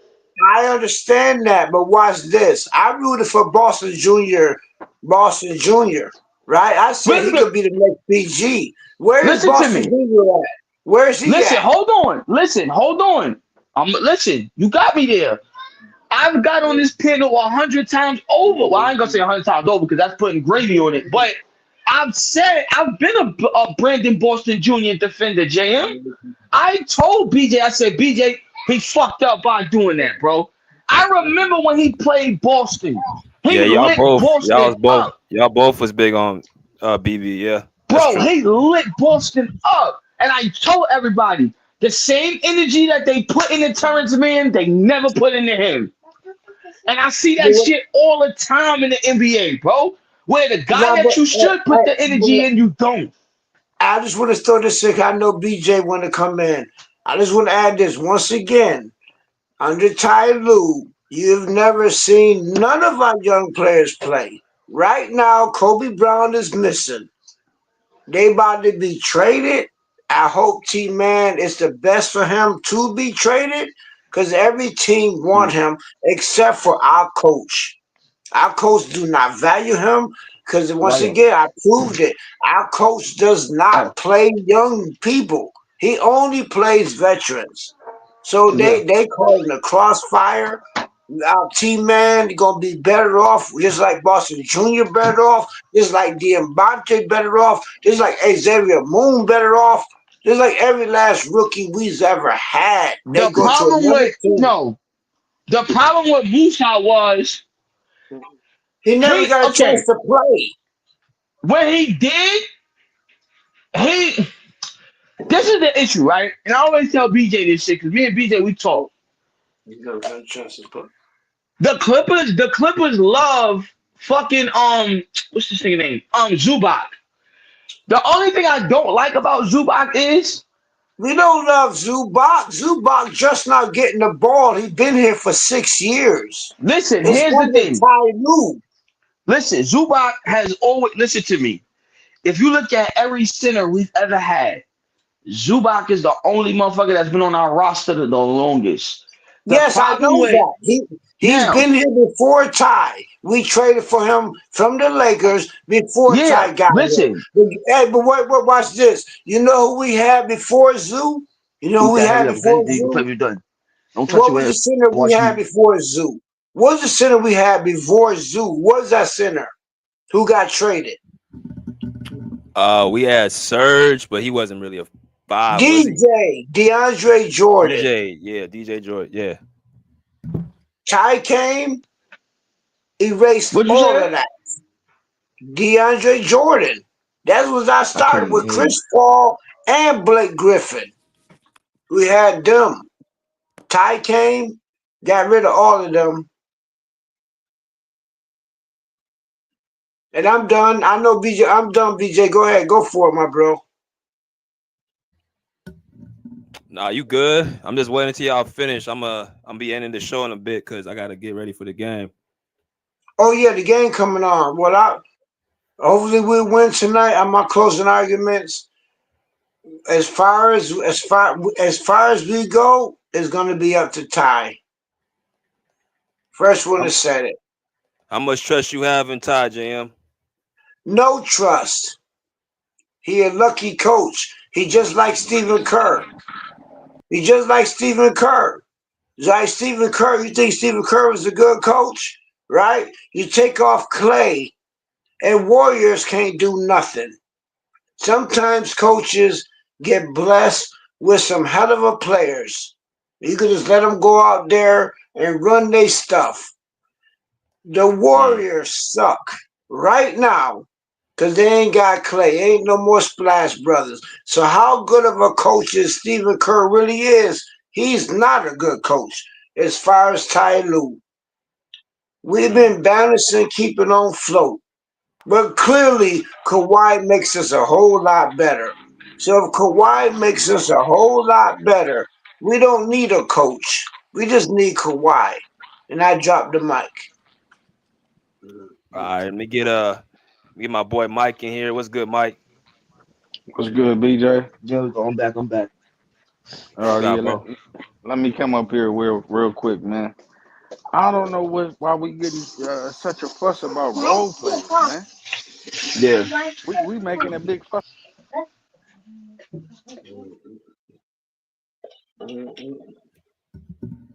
Oh, you dropped out, Mike. Oh, yeah, I've been hearing people just come up here talk about Kevin Porter and T Man, bro. Them is role players, man. You know, they're gonna give you what they give you on certain nights. Some nights they gonna have it, some nights they not. You know, they're not gonna be consistent like a star player. You know, I don't know what's that about. You know, but I did want to speak about last night's game, man. Uh, Ibaka Zubac, man, balling. He doing his thing. You know what? I didn't even think he was gonna be able to hold AD down like that, man. He checked AD for the most part, and then Kawhi.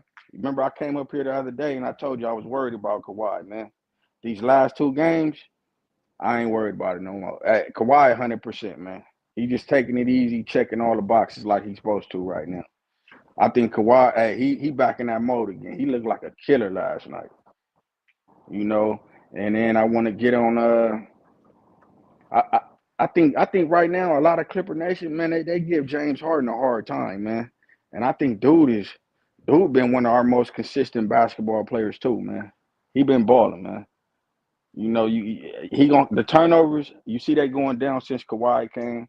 You gonna have turnovers when you playing with role players, man. That's gonna happen. You know, guys not gonna be in this. They don't see the game the same. You know, when you playing with good players, we all, you know, they see the game one way, which is why look like him and Kawhi got something going on. I mean, did you see that tough pass between AD and I want to say it was probably like Roy Himarachi or something like that?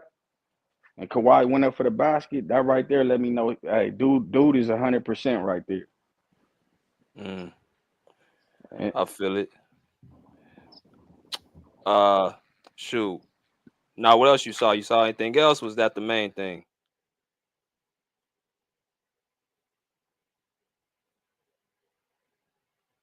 Mike.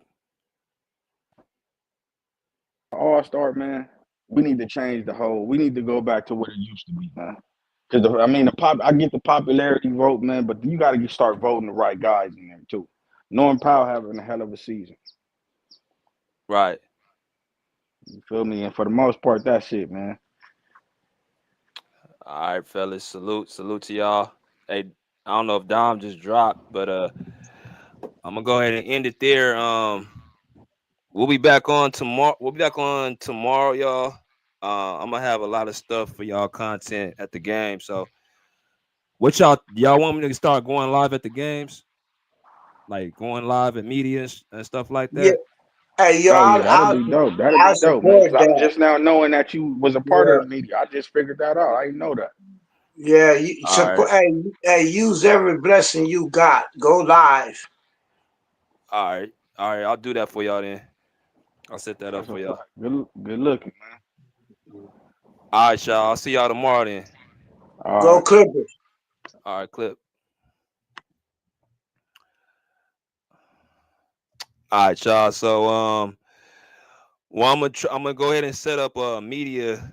I'm gonna go ahead and go live from the media room today, and let y'all get a chance to be around us, see what it's like a little bit.